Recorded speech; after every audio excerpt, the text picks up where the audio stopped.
তো তাহলে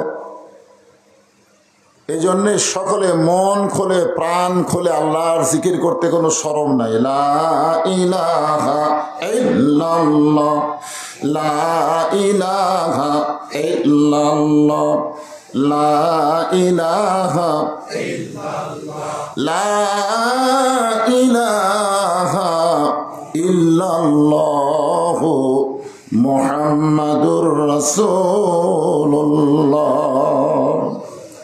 সকলেই বলি সাল্লাল্লাহু আলাইহি ওয়াসাল্লাম। বলিদা ঘাটি কবরস্থান ও জামি মসজিদের উন্নয়ন কল্পে আজকের এই ইসলামী জলসা এবং হালকা জিকির মাহফিল। আজকের এই মাহফিল আল্লাহ তাআলা যিনাকে সম্মানিত সভাপতির আসনে কবুল করেছেন। মনে হয় সভাপতি সাহেবের স্ত্রী মারা গেছে নাকি? আজকের এই মাহফিলের সম্মানিত সভাপতিকে অন্তরের অন্তঃস্থল থেকে শুভেচ্ছা জ্ঞাপন করছি। আজকের এই মাহফিলের সম্মানিত প্রধান অতিথি গণমানুষের জননেতা, সিংড়ার গৌরব, বর্তমান সরকারের মাননীয় প্রতিমন্ত্রী, আপনাদের এমপি অ্যাডভোকেট জুনায়েদ আহমদ পলক। আজকের এই মাহফিলের সম্মানিত বিশেষ অতিথিবৃন্দ, সকলকেই অন্তরের অন্তঃস্থল থেকে আমি শুভেচ্ছা জ্ঞাপন করছি। আজকের এই মাহফিলের সম্মানিত ওলামায়ে কেরাম, আপনাদের মাঝে মাঝে যে সমস্ত আলেম ওলামা বসে আছেন, মঞ্চে আছেন, মাগরিবের নামাজের পর থেকে এতক্ষণ পর্যন্ত, এত রাত পর্যন্ত যিনারা কোরআন হাদিসের আলোকে আলোচনা করে আপনাদের শোনালেন, আলেম ওলামা সহ আজকের মাহফিলের বক্তাগণকে অন্তরের অন্তঃস্থল থেকে আমি শুভেচ্ছা জ্ঞাপন করছি। এই মুহূর্তে আমার সামনে যারা বসে আছেন, যিনাদের প্রতি আল্লাহ অত্যন্ত রহমত বর্ষণ করে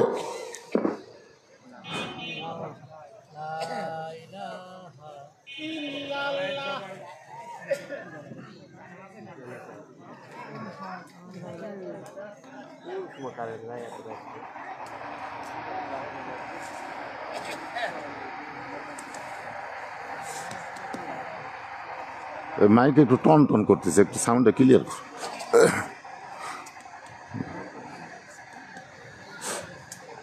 দাও এখন দাও।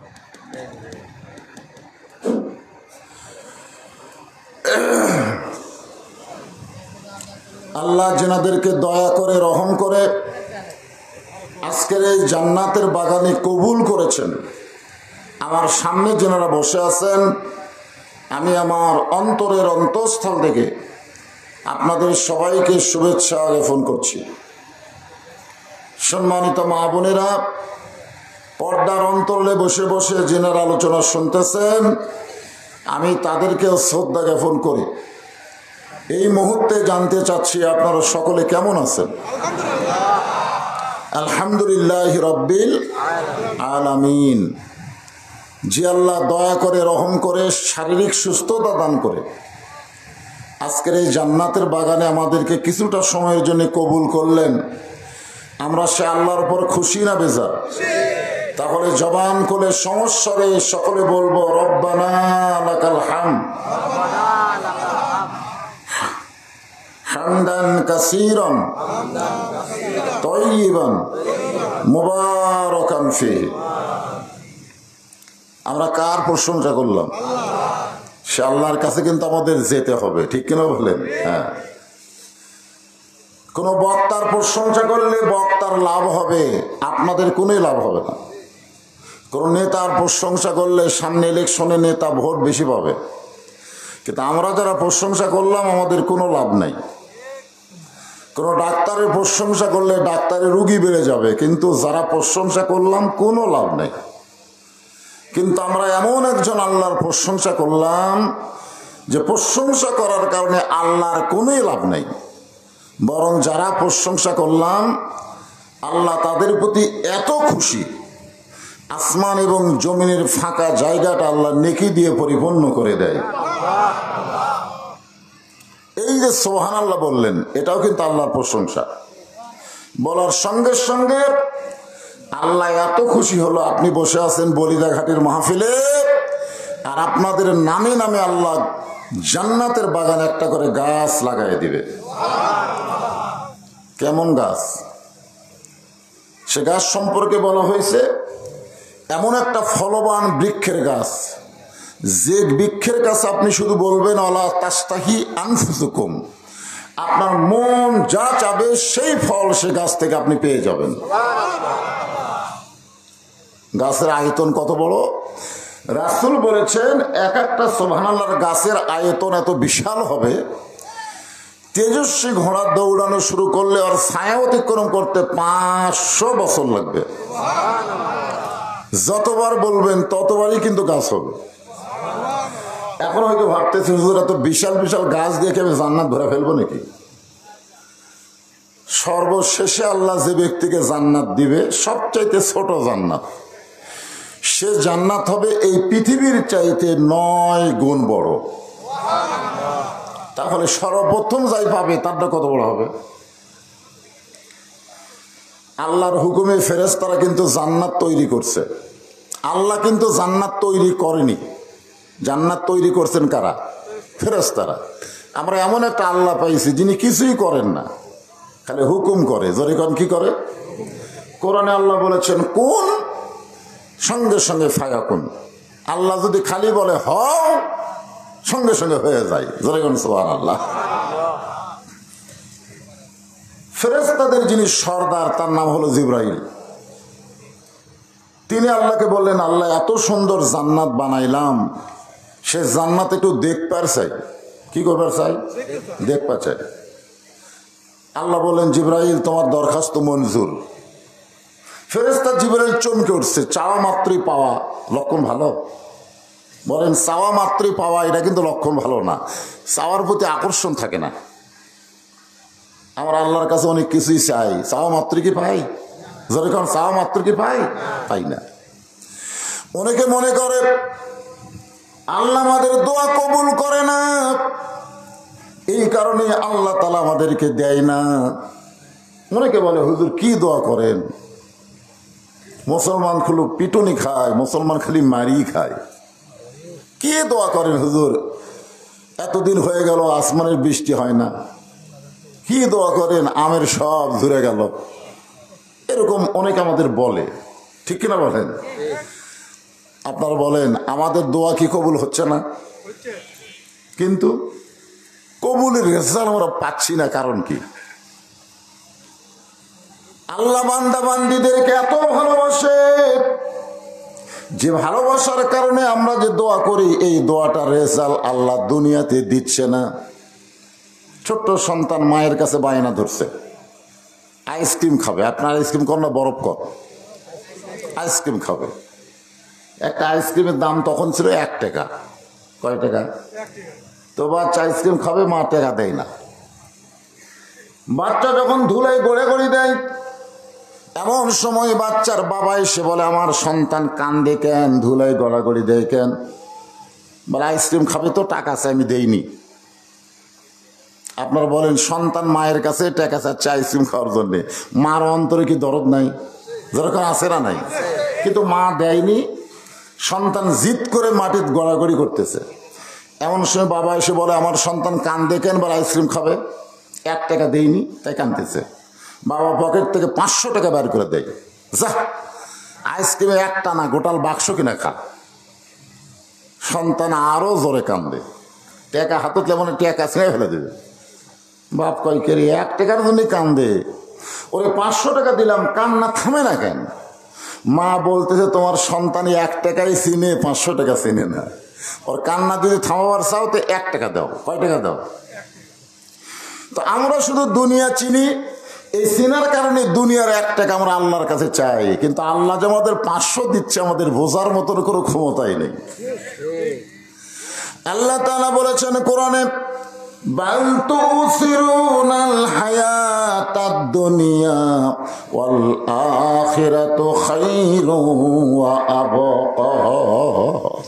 তুচ্ছ দুনিয়াতে আমি তোমাদেরকে কিছুই দিব না, তোমরা যত দুনিয়াতে ভালো কাজ করবে, যত দোয়া করবে, যত নামাজ পড়বে, আমি তত তোমাদের আখিরাতকে সুন্দর করে সাজায় দিব।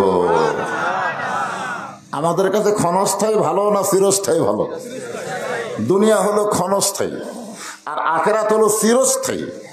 আমরা যত দোয়া করতেছি প্রত্যেকটা দোয়ায় বাবা মার চাইতে আল্লাহর কোটি কোটি গুণ বেশি দয়া। জোরে কোন কথা ঠিক কিনা? আমাদের সব দয়া কবুল হচ্ছে, কিন্তু রেজাল দুনিয়াতে নেই। বলবে হুজুর ফিলিস্তিনের মুসলমান সমানে মার খাচ্ছে, ইসরায়েলি ইহুদিরা যে হারে মারতেছে, এ পর্যন্ত হাজার হাজার ফিলিস্তিনি মুসলমান মারা গেল, আল্লাহ কি করতেছে? আল্লাহ বলে পাগল, দুনিয়াতে যাইছো আসার জন্যে, দুনিয়াতে যে তোমরা গেছো থাকার জন্যে, কিসের জন্যে? আসার জন্যে। তো দুনিয়াতে কিভাবে আসবে? আল্লাহ রাস্তায় যাদেরকে হত্যা করা হয়, আল্লাহ বলে তারা মৃত্যুবরণ করতেছে না, বরং জান্নাত তাদের বাসস্থান।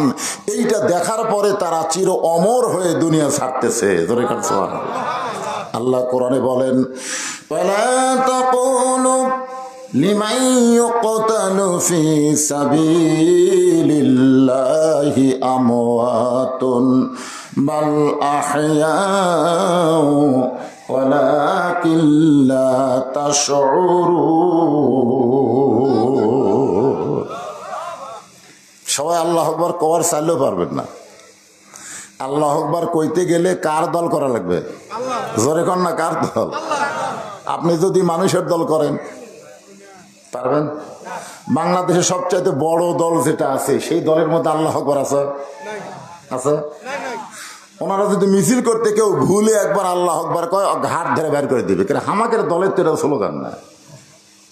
তা আপনাদের এলাকায় ওই দলের লোক বেশি, যার কারণে কোরআন তেলাওয়াত শুনেও মুখে আল্লাহু আকবার আসতেছে না।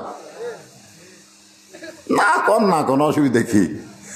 আল্লাহর কোরআন তেলাওয়াত শোনার পরে যার ঈমান বাড়ে না, দুনিয়ার কেউ তার ঈমান বাড়ায় দিবার পারবে না। কোরআন তেলাওয়াত শুনে আপনাদের ভালো লাগে না খারাপ লাগে? আল্লাহ বলেন, ওয়াইযা তুলিয়াত আলাইহিম আয়াতুহু যাদাতুহুম ঈমানাও ওয়া আলা রাব্বিহিম ইয়াতাওয়াক্কালুন।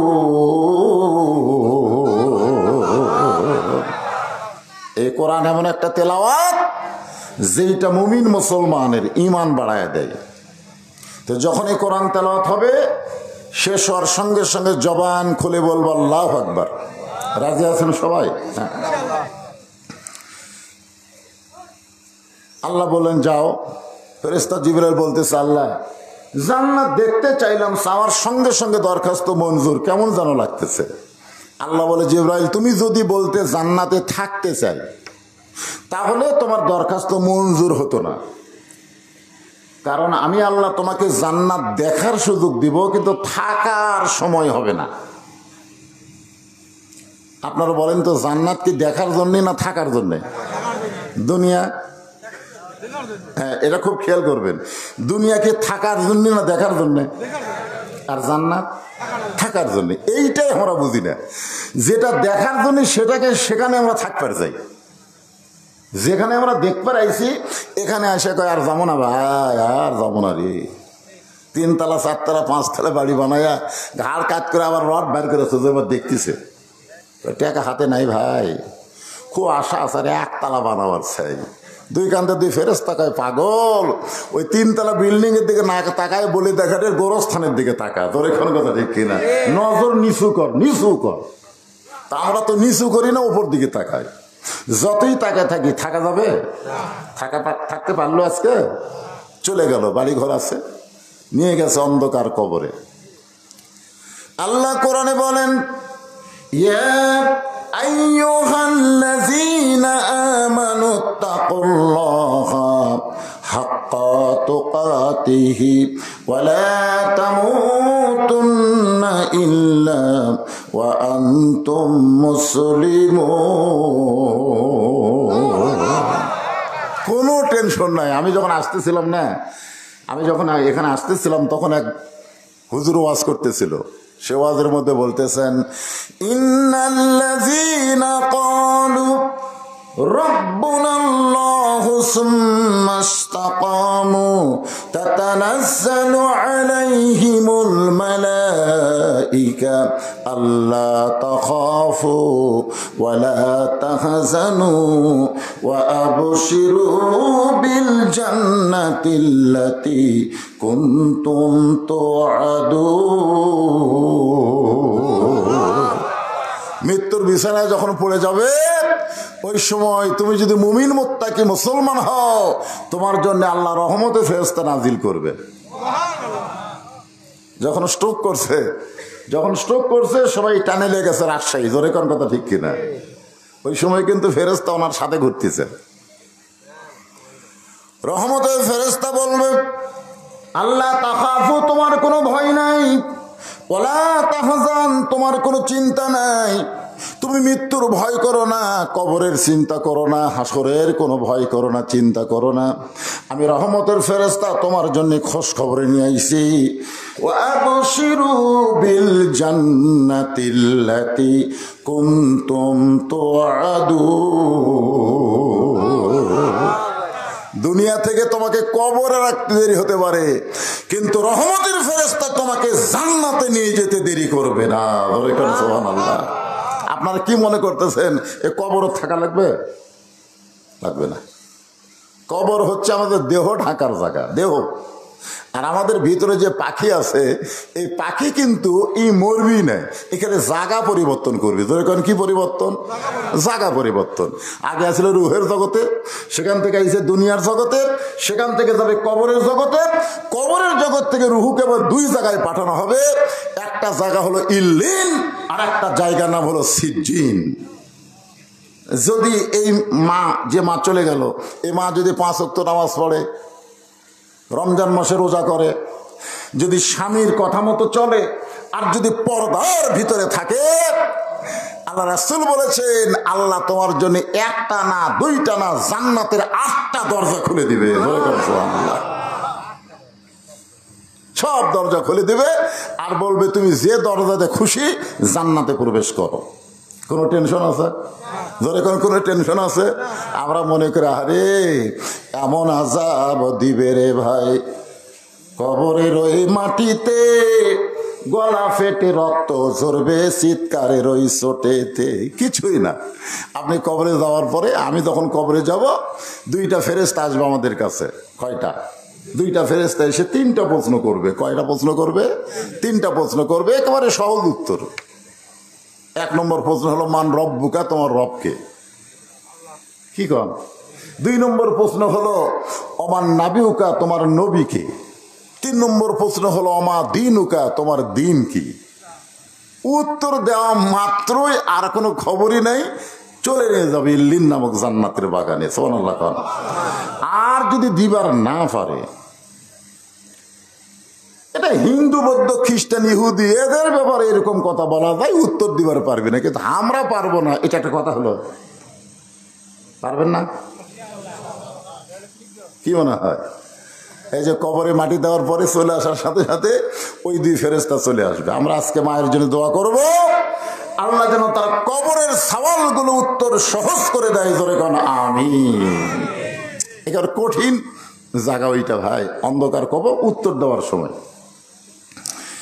সময়টা গেলে অবশ্যই আলোচনা হবে। তবে সেই কথা বলতে যে একটু মনোযোগ দিয়ে শোনেন। আল্লাহ বললেন জিবরাইল, আমি তোমাকে জান্নাত দেখার সুযোগ দেব, কিন্তু থাকার সময় দেব না। ফেরেশতা জিবরাইল বললেন আমার অপরাধ কি?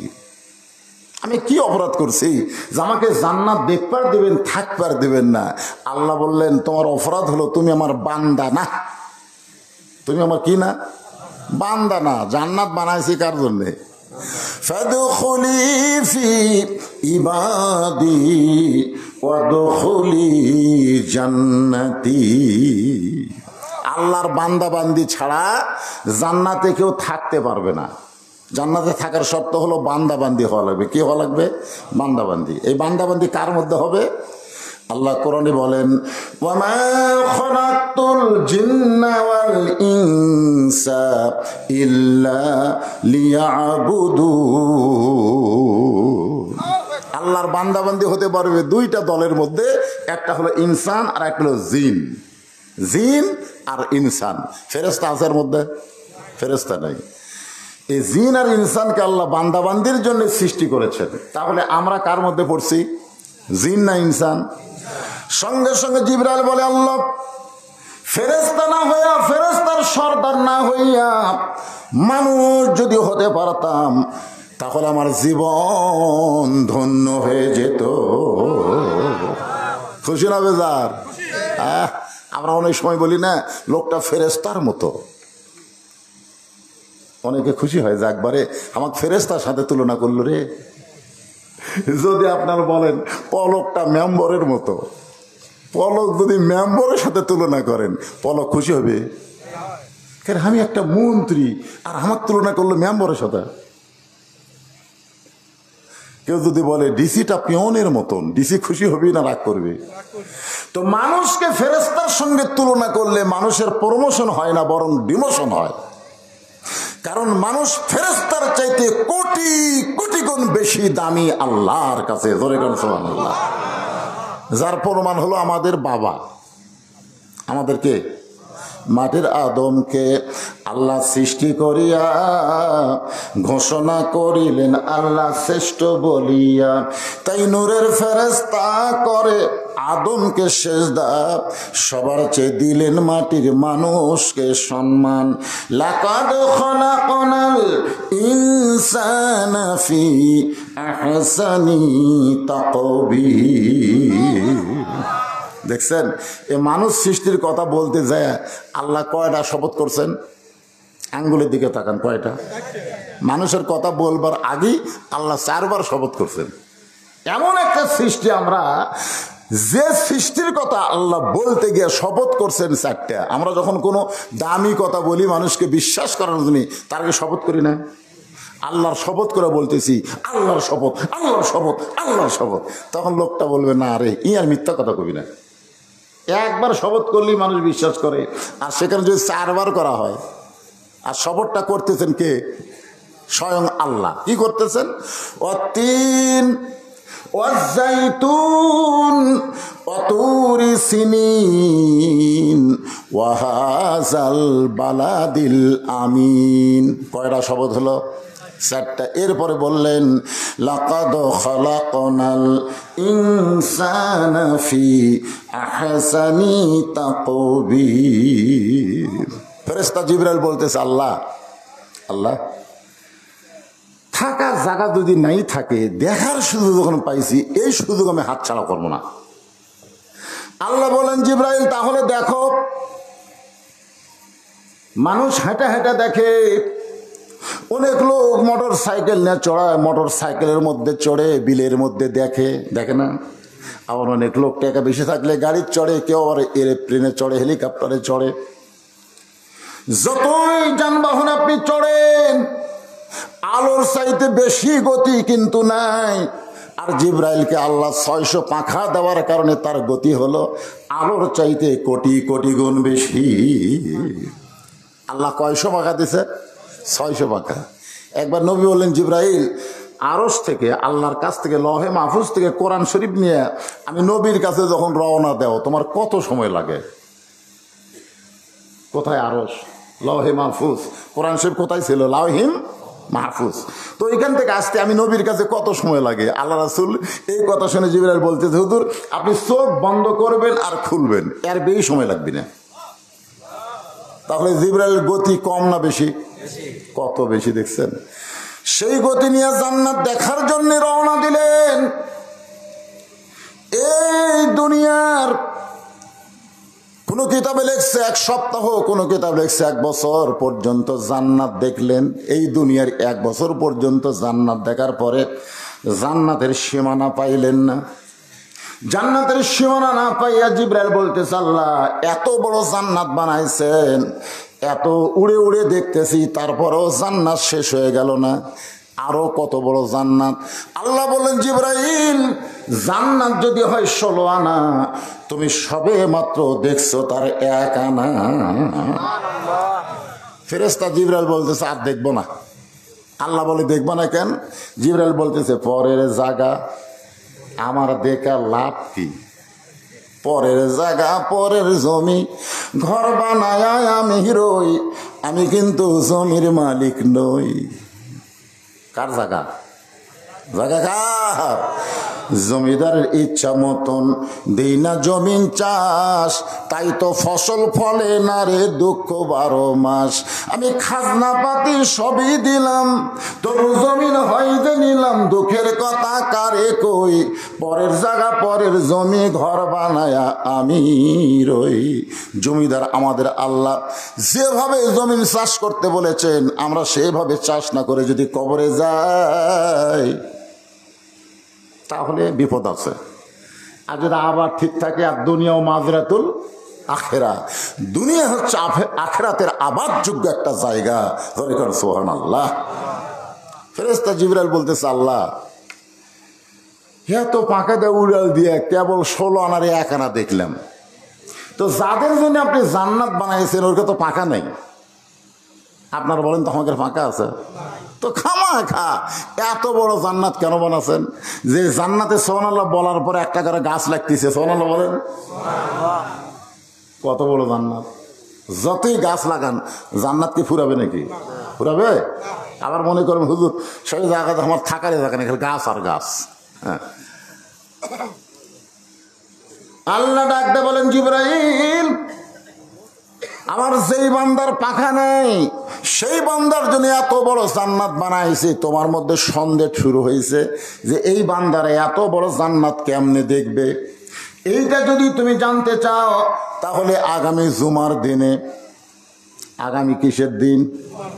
জুমার নামাজের আজান দেওয়ার পরে যেই মুসল্লি মসজিদের মধ্যে সর্বপ্রথম ঢুকবে তাকে জিজ্ঞাসা করলেই জানতে পারবে এত বড় জান্নাত আমার বান্দা বান্দিরা কেমনে দেখবে। সুবহানাল্লাহ বলেন। আসলে হাদিস বা কোরআন যেখানে জান্নাতের কথা আছে, বান্দার কথা আছে, বান্দির কথা পরে কইছে। কারণ আছে, কারণ আছে।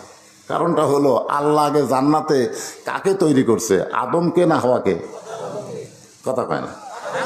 হ্যাঁ, এই জন্য মেয়ে মানুষের জানাজায় লোক হওয়ার দরকার নাই। মেয়ে মানুষের জানাজায় মাইকিং করাও যাবে না, মেয়ে মানুষের জানাজায় বলাও যাবে না মেয়েটা কেমন ছিল। অনেক দিক দিয়ে কিন্তু সমস্যা আছে, আছে না নাই? কারণ আমার মায়েরা যারা জান্নাতে হবে, ওনাদের জান্নাতের সর্দারিনী যিনি হবেন তার নাম কি? এটা কি আপনাকে কারো সন্দেহ আছে নাকি?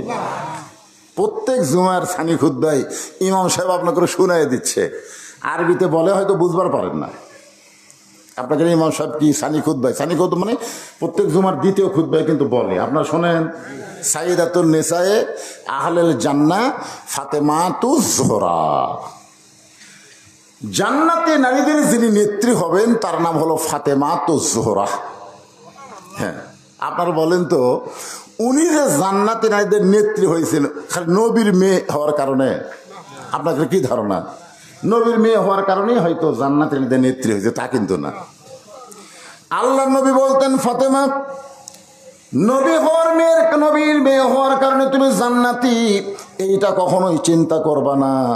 জান্নাতে যদি যাবার চাও তাহলে জান্নাতের আমল করে তোমাকে জান্নাতে যেতে হবে।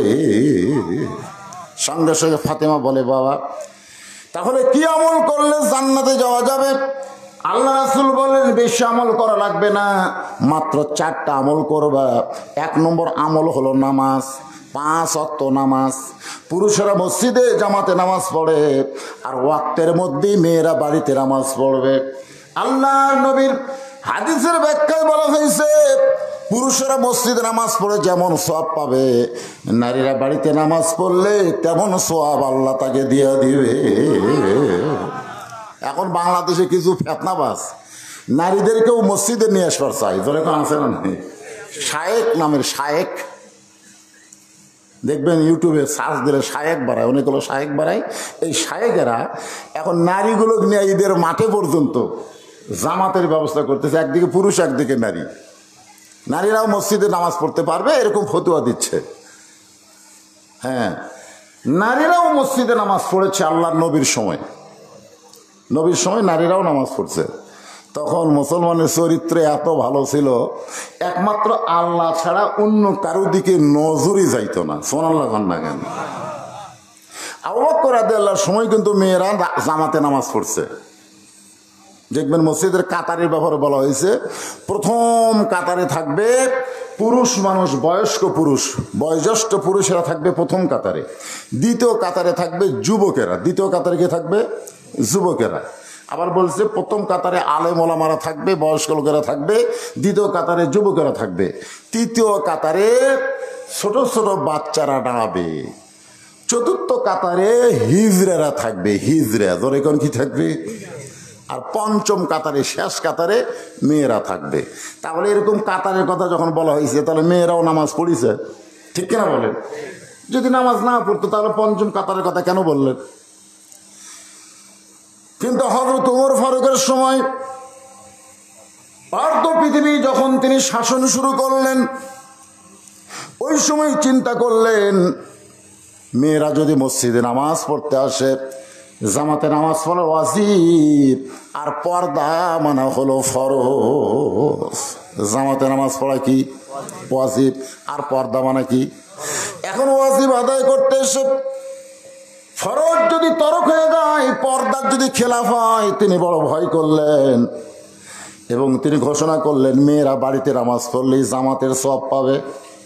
সমস্ত মেয়েরা কথাটা মানলো, কিন্তু ওমর ফারুকের বিবি কথাটা অ্যালাউ করলো না। আমি যত বড়ই বক্তা হই, আপনার বউ, আপনারা হয়তো আমার কথা অ্যালাউ করবেন, মানবেন, কিন্তু আমার বউ কিন্তু সহজে মানবে না। এই কিসের হুজুর, ঠিক না? এখন বউ বললো না, আবু বকর রাদিয়াল্লাহর সময়, আল্লাহ নবীর সময় আমরা জামাতে নামাজ পড়ছি, আর আপনি এসে নিষেধ করতেছেন। আল্লাহ রাসূল বলেছেন আমার পরে কেউ যদি নবী হতো, আল্লাহ ওমরকে নবী বানায় দিত। বলেন সুবহানাল্লাহ। আজকে যে আমরা 20 রাকাত তারাবির নামাজ পড়ি, এই সিস্টেমটা কিন্তু হযরত ওমর রাদিয়াল্লাহু চালু করছে। সুবহানাল্লাহ। অনেকে ফতোয়া দেয় নবী তো 20 রাকাত পড়েনি। আরে নবীর সময় তারাবি ছিল, কিন্তু তারাবির জামাত ছিল না। তারাবির জামাতের প্রচলন হযরত ওমর ফারুকের সময়। সুবহানাল্লাহ না কেন? তো এটা কি বেদাত? আপনাদের কি মনে হয়? ওমর ফারুক সম্পর্কে রাসূল কি বলেছেন? যে ওমরের শানে কোরআনের 21টা আয়াত অথবা 23টা আয়াত ওমরের শানে আল্লাহ তাআলা নাজিল করেছে। জোরে কোন সুবহানাল্লাহ। তো বউ বলতেছেন আমি জামাতে নামাজ পড়বই। ওমর ফারুক বললেন সবাই মানবে, বউটা মানবে না, কেমন হলো? তো এশার নামাজের একটু আগেই হযরত ওমর বাড়ি থেকে বের হয়ে গেছে, একটা গাছের আড়ালে লুকিয়ে আছে। ইতিমধ্যে হয়তো ওমর ফারুকের বউ বোরকা টোরকা পরে মসজিদে জামাত পড়তে যাচ্ছেন। কি পড়তে যাচ্ছেন? জামাতের নামাজ পড়তে যাচ্ছেন। ওমর ফারুক একটু অন্ধকার হয়েছে, তো এশার নামাজ, দৌড়ে এসে বউকে চাপে ধরে ছেড়ে দিছে, ছেড়ে দিয়ে চলে গেছে। বউ আর মসজিদে যায়নি, বাড়িতে গেছে। ওমর ফারুক নামাজ শেষ করেছে, বলেন কে গো জামাতে যাওনি? না যাওয়াই ভালো, না যাওয়াই ভালো। কি না কিছু না, না যাওয়াই ভালো। চাপা খাচ্ছে ওটার কর ভরে, চাপাটা দিছে কে? স্বামী বউরে চাপা দিছে। হ্যাঁ, একটু মনোযোগ দিয়ে শুনবেন। আমি মা বোনদের জন্য এই জামাতে নামাজকে নিরুৎসাহিত করলাম, বরং নামাজের কথা গুরুত্ব দিলাম। নামাজ হলো 1 নম্বর ইবাদত মেয়েদের জন্য। আমাদের জন্য তো 1 নম্বরই, কিন্তু মেয়েদের যে 4টা আমল, আমাকে কি 4 আমল, আমাকে বহু আমল। কি আমল করা লাগবে? ইন্না লিল্লাহ দিয়া আজকে আমি আপনাদের সামনে আলোচনা করব। মেয়েদের 2 নম্বর আমল হলো রমজান মাসে রোজা। রমজান মাসে রোজা রাখতে হবে। 3 নম্বর আমল হলো স্বামীর কথা মতো চলা লাগবে। স্বামীর কথা মতো চলতে হবে, স্বামীর মনে কষ্ট দেওয়া যাবে না। আল্লাহ রাসূল ফাতেমার ঘরে আসলেন। ফাতেমা মাথা নিচু করে, মুখটা কালো করে দাঁড়িয়ে আছে। রাসূল বলেন ফাতেমা, মনে হয় তোমার কষ্ট কিছু বলতে চাও। ফাতেমা বলে বাবা বলে কোনো লাভ নাই, মদিনার কত ধনী ধনী যুবক আমাকে বিয়ে করতে চাইছিল, কিন্তু আপনি তাদের সঙ্গে বিয়ে না দিয়া এমন একটা গরিবের সঙ্গে আমার বিয়ে দিলেন, যার সঙ্গে সংসার করে আমার জীবনে কোনো শান্তি নাই। সঙ্গে সঙ্গে রাসূল বলেন ফাতেমা, আমি তোমাকে আলীর সঙ্গে বিয়ে দেই নাই, বরং আল্লাহ তাআলা হুকুম করেছে, ও ফাতেমা, আল্লাহ ছাড়া কাউকে যদি সেজদা করার হুকুম থাকে, তাহলে আমি তোমাকে হুকুম করতাম আলীর পায়ে সেজদা করো। এ কথার দ্বারা নবী ফাতেমাকে বুঝাই দিলেন, মেয়ে মানুষের কাছে আল্লাহর পরে সেই মানুষটা সবচাইতে দামি, ওই মানুষটি হইলেন তার স্বামী। এই জন্য স্বামীর কথা মতো চলা লাগবে। 4 নম্বর যে কথাটা সেটা হলো পর্দা। পর্দা, এই পর্দা মোতাবেক যদি মেয়েরা চলে আর কোনো আমলের দরকার, যেরকম দরকার হজের কথা নাই, জাকাতের কথা নাই, এগুলো কোনো কথাই নেই। 4 আমলে 8 জান্নাত। আলহামদুলিল্লাহ, যে বান্দির আমরা জানাজা করলাম উনি যদি 4টা আমল পাকাপোক্তভাবে করে যায় ইনশাআল্লাহ তার জান্নাতের ব্যাপারে কোনো সন্দেহ নাই। আল্লাহ কবুল করুক, যেরকম আমিন। আগামী জুমার দিনে মসজিদ যখন আজান হবে, আজান দেওয়ার সঙ্গে সঙ্গে যেই মুসল্লি মসজিদে পা দিবে তাকে জিজ্ঞাসা করলেই জানতে পারবে এত বড় জান্নাত আমার বান্দারা কেমনে দেখবে। এ কথার দ্বারা আল্লাহ বান্দার দাম কমালো না বাড়ালো? তা আগামী জুমার দিনে আজান দেওয়ার সাথে সাথে আপনার মসজিদে যাবেন? আজকের খবর কি পড়ছেন? কিন্তু আজানের গুরুত্ব খুবই কম। 5 ওয়াক্ত নামাজের আজান দেওয়ার সাথে সাথে মসজিদে যাওয়া লাগবে না, জামাত ধরলি হলো। জোরে কথা ঠিক কিনা? জুমার নামাজের আজানের গুরুত্ব বেশি, নামাজের চাইতে আজানের গুরুত্ব বেশি। দেখেন আল্লাহ কোরআনে বলতেছেন, ইজানু দিয়ালিস সালাতি মিন ইয়াউমিল জুমআ ফাসআউ ইলা যিকরিল্লাহ। ফাসআউ মানে শব্দের অর্থ হলো হাঁটাও না, দৌড়াও না, এত জোরে মসজিদে যাওয়া লাগবে। হুকুম কার? আরো জোরে বলেন, হুকুম আল্লাহ। আমি যে কথা বলতেছিলাম যে এই যে সুবহানাল্লাহ, আলহামদুলিল্লাহ, এগুলো আল্লাহর তসবিহ, আল্লাহর প্রশংসা, আমাদের করতে কোনো আপত্তি নাই। তাহলে আমরা প্রশংসা করলাম কার? এখন যদি প্রশ্ন করা হয় আমরা কেন করব, আল্লাহর প্রশংসা করার বহু কারণ, তার মধ্যে আমি প্রধানত 3টা কারণ খুঁজে পেয়েছি। প্রধানত কারণ 3টা, সে 3টা বলতেছি। 1 নম্বর কারণ হলো আল্লাহ বলিদা ঘাটির মধ্যে আমাদেরকে মুসলমানের ঘরে কবুল করেছে। জোরে খান সুবহানাল্লাহ। হরিণা, বলিদা ঘাটি এগুলোর নাম কিন্তু মুসলমান নাম না, জায়গার নাম হলো হিন্দু নাম। জোরে খান কি নাম? কিন্তু আমরা কি হিন্দুর ঘরত না মুসলমানের ঘরত? কথা কয় না রে বা। আজকে কি সিস্টেম হলো দেখছেন, কি সুন্দর আমরা জানাজা করলাম। আর হিন্দু হলেই শ্মশান দিয়ে যে লাগারে দে মুখত আগুন দে নাকি কোন একটা মানুষকে পুড়িয়া সারখার করে দেয়, ছাই করে দেয়। এটা করতেই কেমন লাগে, দেখতেও কেমন লাগে। আর আমাদের মুসলমানের সিস্টেমটা কত সুন্দর। ধরে করছো আল্লাহ, কি খুশি হবে যার। যদি হিন্দুর ঘরে জন্ম নিতেন তাহলে কি করতে? একটু মনোযোগ দিয়ে শুনবেন, যে আল্লাহ হিন্দু বৌদ্ধ খ্রিস্টানদের ঘরে না পাঠায় মুসলমানের ঘরে আমাদের কবুল করলেন, এই জন্য আল্লাহর শুকরিয়া কম না বেশি? আল্লাহ রে আল্লাহ, আমরা সবাই জন্মগত মুসলমান, মুসলমানের ঘরে জন্ম লিছি পারে। জন্মগত যারা মুসলমান তাদের কোনো টেনশন নাই, কিন্তু অন্য ধর্মে জন্ম লিয়া মুসলমান হয়ে মরা খুবই কঠিন। যার প্রমাণ হলো নবীর চাচা আবু তালেব। আপনারা বলেন তো, যিনি নবীকে বাবার দয়া দিয়ে লালন পালন করছে তার নাম কি? আবু তালেব। আবু তালেব কাফের না মুসলমান? আচ্ছা, কাফের নাম মুসলমান রাখা যাবে? যাবে? আবু লাহাবের নাম কেউ আপনার খুঁজে পাবেন আপনাদের গোটা এলাকায়? আবু লাহাব নামে কোনো ব্যক্তি আছে? আবু লাহাবও নবীর চাচা, আবার আবু তালেবও নবীর চাচা। আবু লাহাবও কাফের, আবু তালেবও কাফের। তা আবু তালেব নাম বহু আছে, আছে না নাই? জোরে কেন আছে না নাই? আপনাকে এলাকাতে দেখবেন আবু তালেব আছে, আছে না নাই? এটা আবু লাহাব, আবু জেহেল নেই। আবু জেহেলও কাফের, আবু লাহাবও কাফের, আবু তালেবও কাফের। কিন্তু ওই 2 কাফের নাম খুঁজে পাওয়া যায় না। আরে আবু তালেব কাফের নাম মাঝে মধ্যে আছে, ব্যাপার কি? কারণ হলো আল্লাহ নবী বলেছেন, মায়ের পেট থেকে আমি এতিম হয়েছি, কিন্তু দুনিয়াতে আসার পরে এতিম ছিলাম না। আমার চাচা আবু তালেব আমাকে এমনভাবে লালন পালন করেছে, আমার যে বাবা নাই এটা কোনোদিন আমি বুঝতে পারিনি। সল্লাহ খান, সে আবু তালেব মৃত্যুর বিছানায় যখন শুয়ে গেছে, আল্লাহ নবী বলতেছে, চাচা আমাকে এত দরদ করে আপনি লালন পালন করলেন, আপনি জাহান্নামের আগুনে পড়েন এটা আমি চাই না, বরং শুধু একটা বার আপনি বলেন লা ইলাহা ইল্লাল্লাহ মুহাম্মাদুর রাসূলুল্লাহ। আমি নবী ওয়াদা করতেছি আপনার হাত ধরে জান্নাতে পৌঁছাইয়া দিব। আবু তালেব বললেন, বাজান মরে যখন যাচ্ছি বাপ দাদার ধর্ম ছাড়বো না। এখান থেকে প্রমাণ হলো অন্য ধর্মে জন্ম নিয়ে মুসলমান হয়ে মরা কঠিন, আর মুসলমানের মধ্যে জন্ম নিয়ে মুসলমান হয়ে তার জন্য মরা সহজ। এই যে আল্লাহ আমাদের জন্য সহজ বিধান রাখলেন, খুশি না বেজার? এই জন্য জবান খুলে সমস্বরে সকলে আল্লাহর প্রশংসা করছি, আলহামদুলিল্লাহ। আল্লাহর প্রশংসা করার 2 নম্বর কারণ হলো আমাদের কপাল এত ভালো। আমি মাঝে মধ্যে ড্রেসিং টেবিলের সামনে গিয়া আমার চেহারা দেখে কপালে এরকম হাত দিয়ে সময় খাই। এইটা আমার এক ছোট মেয়ে দেখছে, দেখো আর মাকে বলতেছে আব্বা মনে হয় পাগল হয়ে গেছে, নিজের কপালে হাত দেওয়ার সময় খায়। আমার বউ বলে, কে গো এই ব্যারাম কবে থেকে ধরলো? নিজের কপালে হাত দিয়ে সময় খান, তার মানে বলে সময় খাওয়ার কারণ হলো আমার মতন কপাল ভালো কে আছে? বলে আপনার কপাল ভালো কেমনে? আমি বললাম বিশ্বনবীর উম্মত হওয়ার কারণে। বিশ্বনবীর উম্মত হওয়ার কারণে আমার কপাল এত ভালো, হাসরের ময়দানে সবাই যখন টেনশন করবে আর আমাদের নবী আমাদেরকে জান্নাতে নিয়ে যাওয়ার চিন্তায় ব্যস্ত থাকবে। জোরে বলেন সুবহানাল্লাহ।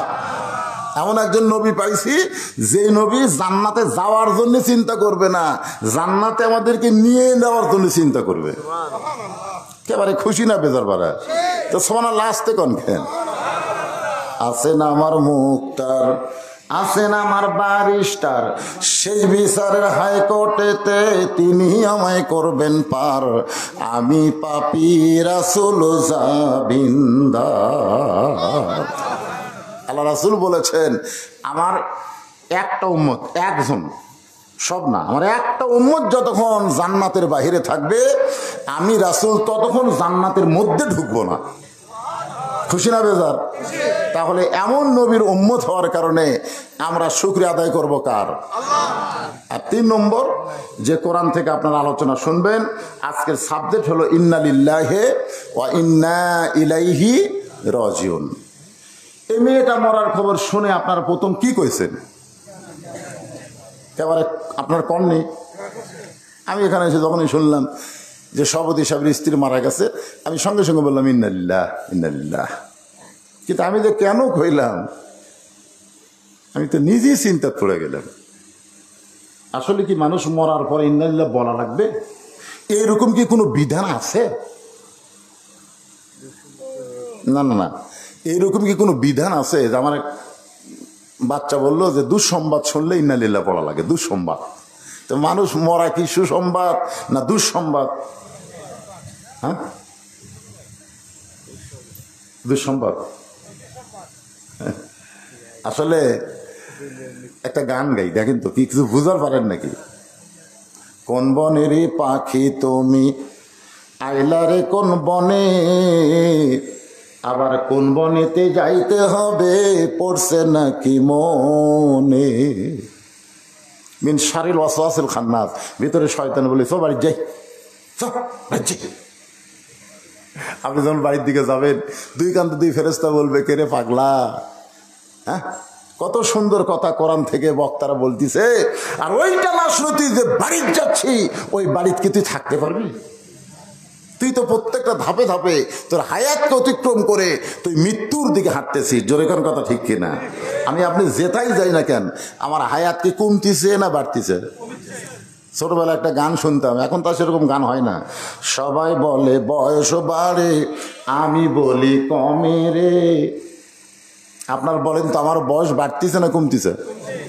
মানে যে বয়স নিয়ে আমি দুনিয়াতে আইছি, আজকে একদিন আমার সেখান থেকে কমে গেল, আজকে রাত আমার হায়াত থেকে কমে গেল। প্রত্যেকটা পরতে পরতে আমাদের হায়াত কমতেছে, আমরা মৃত্যুর দিকে অগ্রসর হচ্ছি। এখন মানুষ মরাটা দুঃসংবাদ না সুসংবাদ, মুসলমান হিসাবে আমাদের জানার দরকার আছে না নাই? আল্লাহ কিন্তু কোরআনে বললেন ইজা, মানে যখন আসাবাতহুম মুসিবা, তোমাদের উপরে বিপদ আপদ মুসিবত আসবে, ক্বালু, তখন তোমরা বলবে ইন্না লিল্লাহি ওয়া ইন্না ইলাইহি রাজিউন। বিপদ আপদ মুসিবত আসলে যে আয়াত পড়ার হুকুম আল্লাহ করেছেন, আর মরে যাওয়ার পর আমরা কেন এইটা পড়ি? আমি বহু আলেমকে বলছি, এমনকি আমার যিনি ওস্তাদ শেরপুর আলিয়া মাদ্রাসার প্রিন্সিপাল, ওনাকে বলেছিলাম, হুজুর এই যে মানুষ মরে গেলে আমরা যে ইন্না লিল্লাহ কই, এটা কোরআন হাদিসের কোন জায়গাতে আছে যে বলা লাগবে? তো আমার ওস্তাদ বলতেছে, একদিন পর তোর এই প্রশ্ন কেন? আমরা হইয়াহিনী পড়ে আসতেছি, সবাই পড়ে, আমরাও পড়ি। এইরকম কথা বললে তো হবে না। আমরা আগে থেকে শবে বরাত পালন করে আসতেছি, এখন আসে বলতেছি শবে বরাতের রাত যে জাগবে ব্যবসাখানার কাটানোর চাইতেও খারাপ, ব্যবসাখানা থাকলেও নাকি আর চাইতে ভালো। এখন এসে কথা কন না কেন? এই শায়েখ যারা তারা কি বলতেছে, শবে বরাতের রাতে ইবাদত করার চাইতে ব্যবসাখানায় যাওয়া ভালো। ব্যবসাখানা বোঝেন আপনারা? বোঝেন তো? নাউজুবিল্লাহ কন না কেন? পতিতালয়ে কাটানো ভালো, মসজিদে না কাটায় পতিতালয়ে কাটান। এইবার আবার রমজান মাসে এক শায়েখ হলো 26 তারিখ দিবাগত রাত জাগা বেদাত। কি বুঝতেছেন? তো সারা জীবন যেটা করে আসতেছি তার দলিল থাকা লাগবে না? এই কথা কর না কেন? দলিল থাকা লাগবে, দলিল ছাড়া কাম করলে হবে? আপনি একটা জমির দলিল আছে না নাই? কথা কয় না কেন? দলিল আছে না? দুনিয়ার একটা জমি, দুনিয়ার একটা জায়গার যদি আপনার দলিল থাকে, আর আখিরাতে আপনি জান্নাতে যাবেন, সেই জান্নাতে আমল করার দলিল থাকা লাগবে না?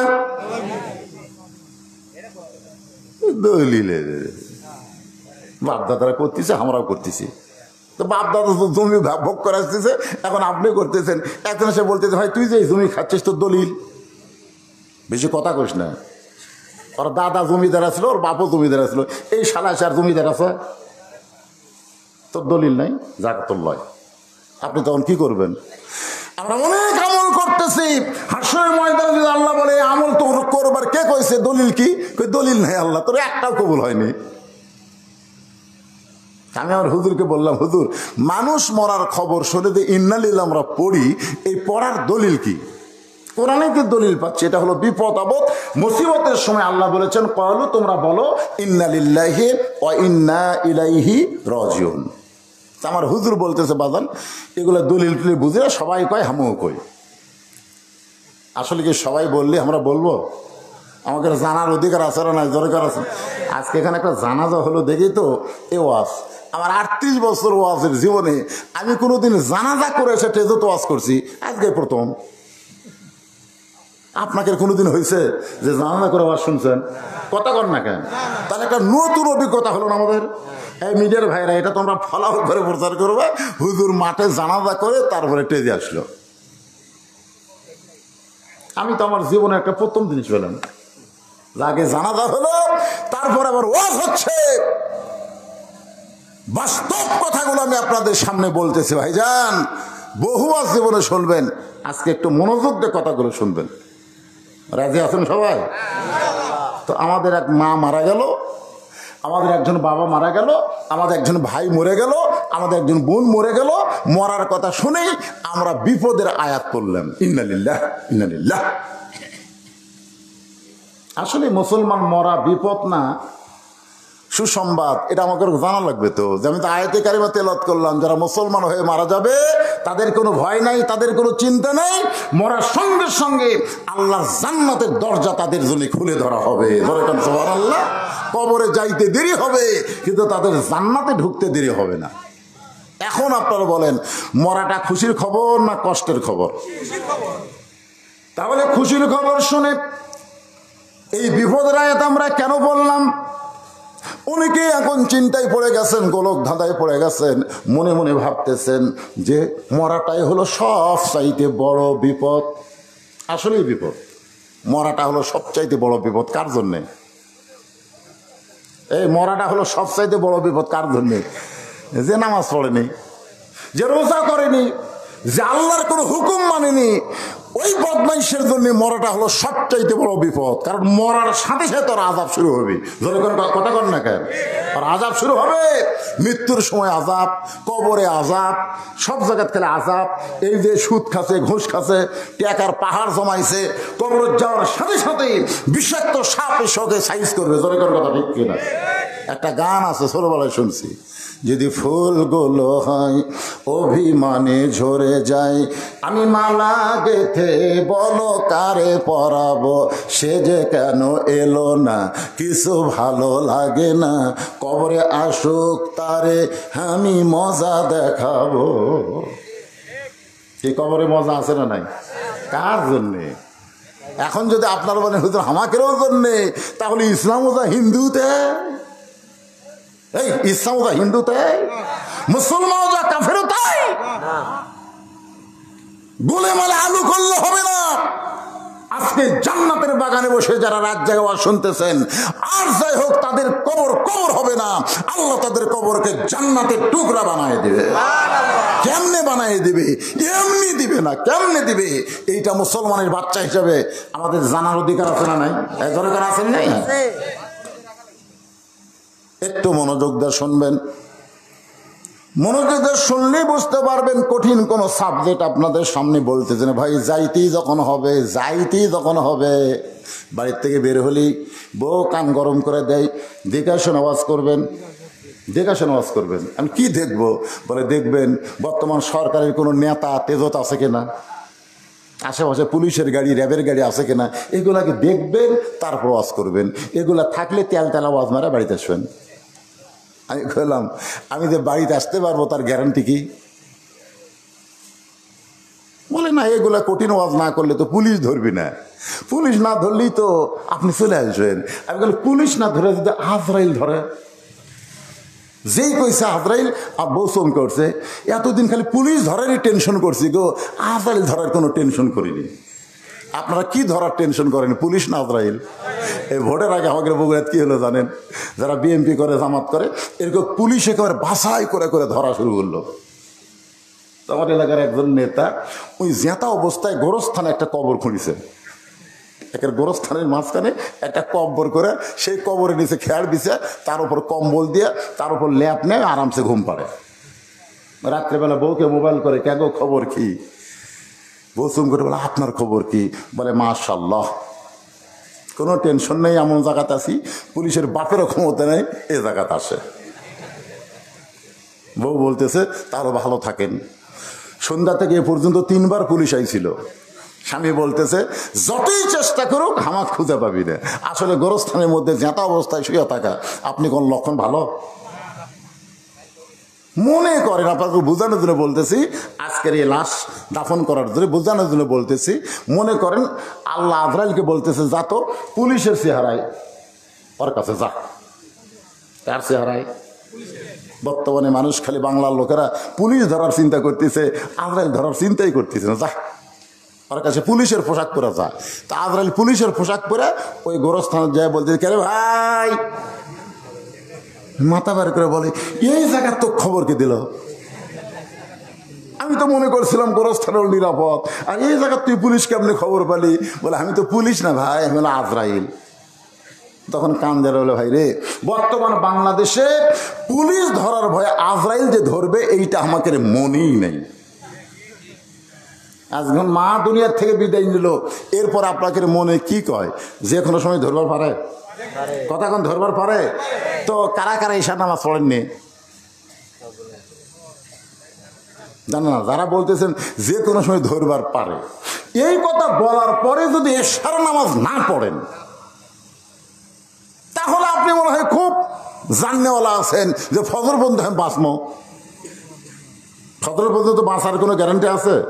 তাহলে ঈশার নামাজও পড়লেন না, ফজর আগেও মরে গেলেন। তখন আমরা হুজুরা জানাজা দিয়া দোয়া করতেছি, আল্লাহ আল্লাহ কয় তোর চোখের পানি সাগর বানা, আমার রহমতের দরিয়ায় জোশ মারবে না। কারণ যার নামাজ নাই তার ইমান নাই। যে ব্যক্তি নামাজ বাদ দিয়ে কবর আইছে ওই বেঈমান হয়ে গোরস্থানে আইছে, করে কোনো কথা কিনা?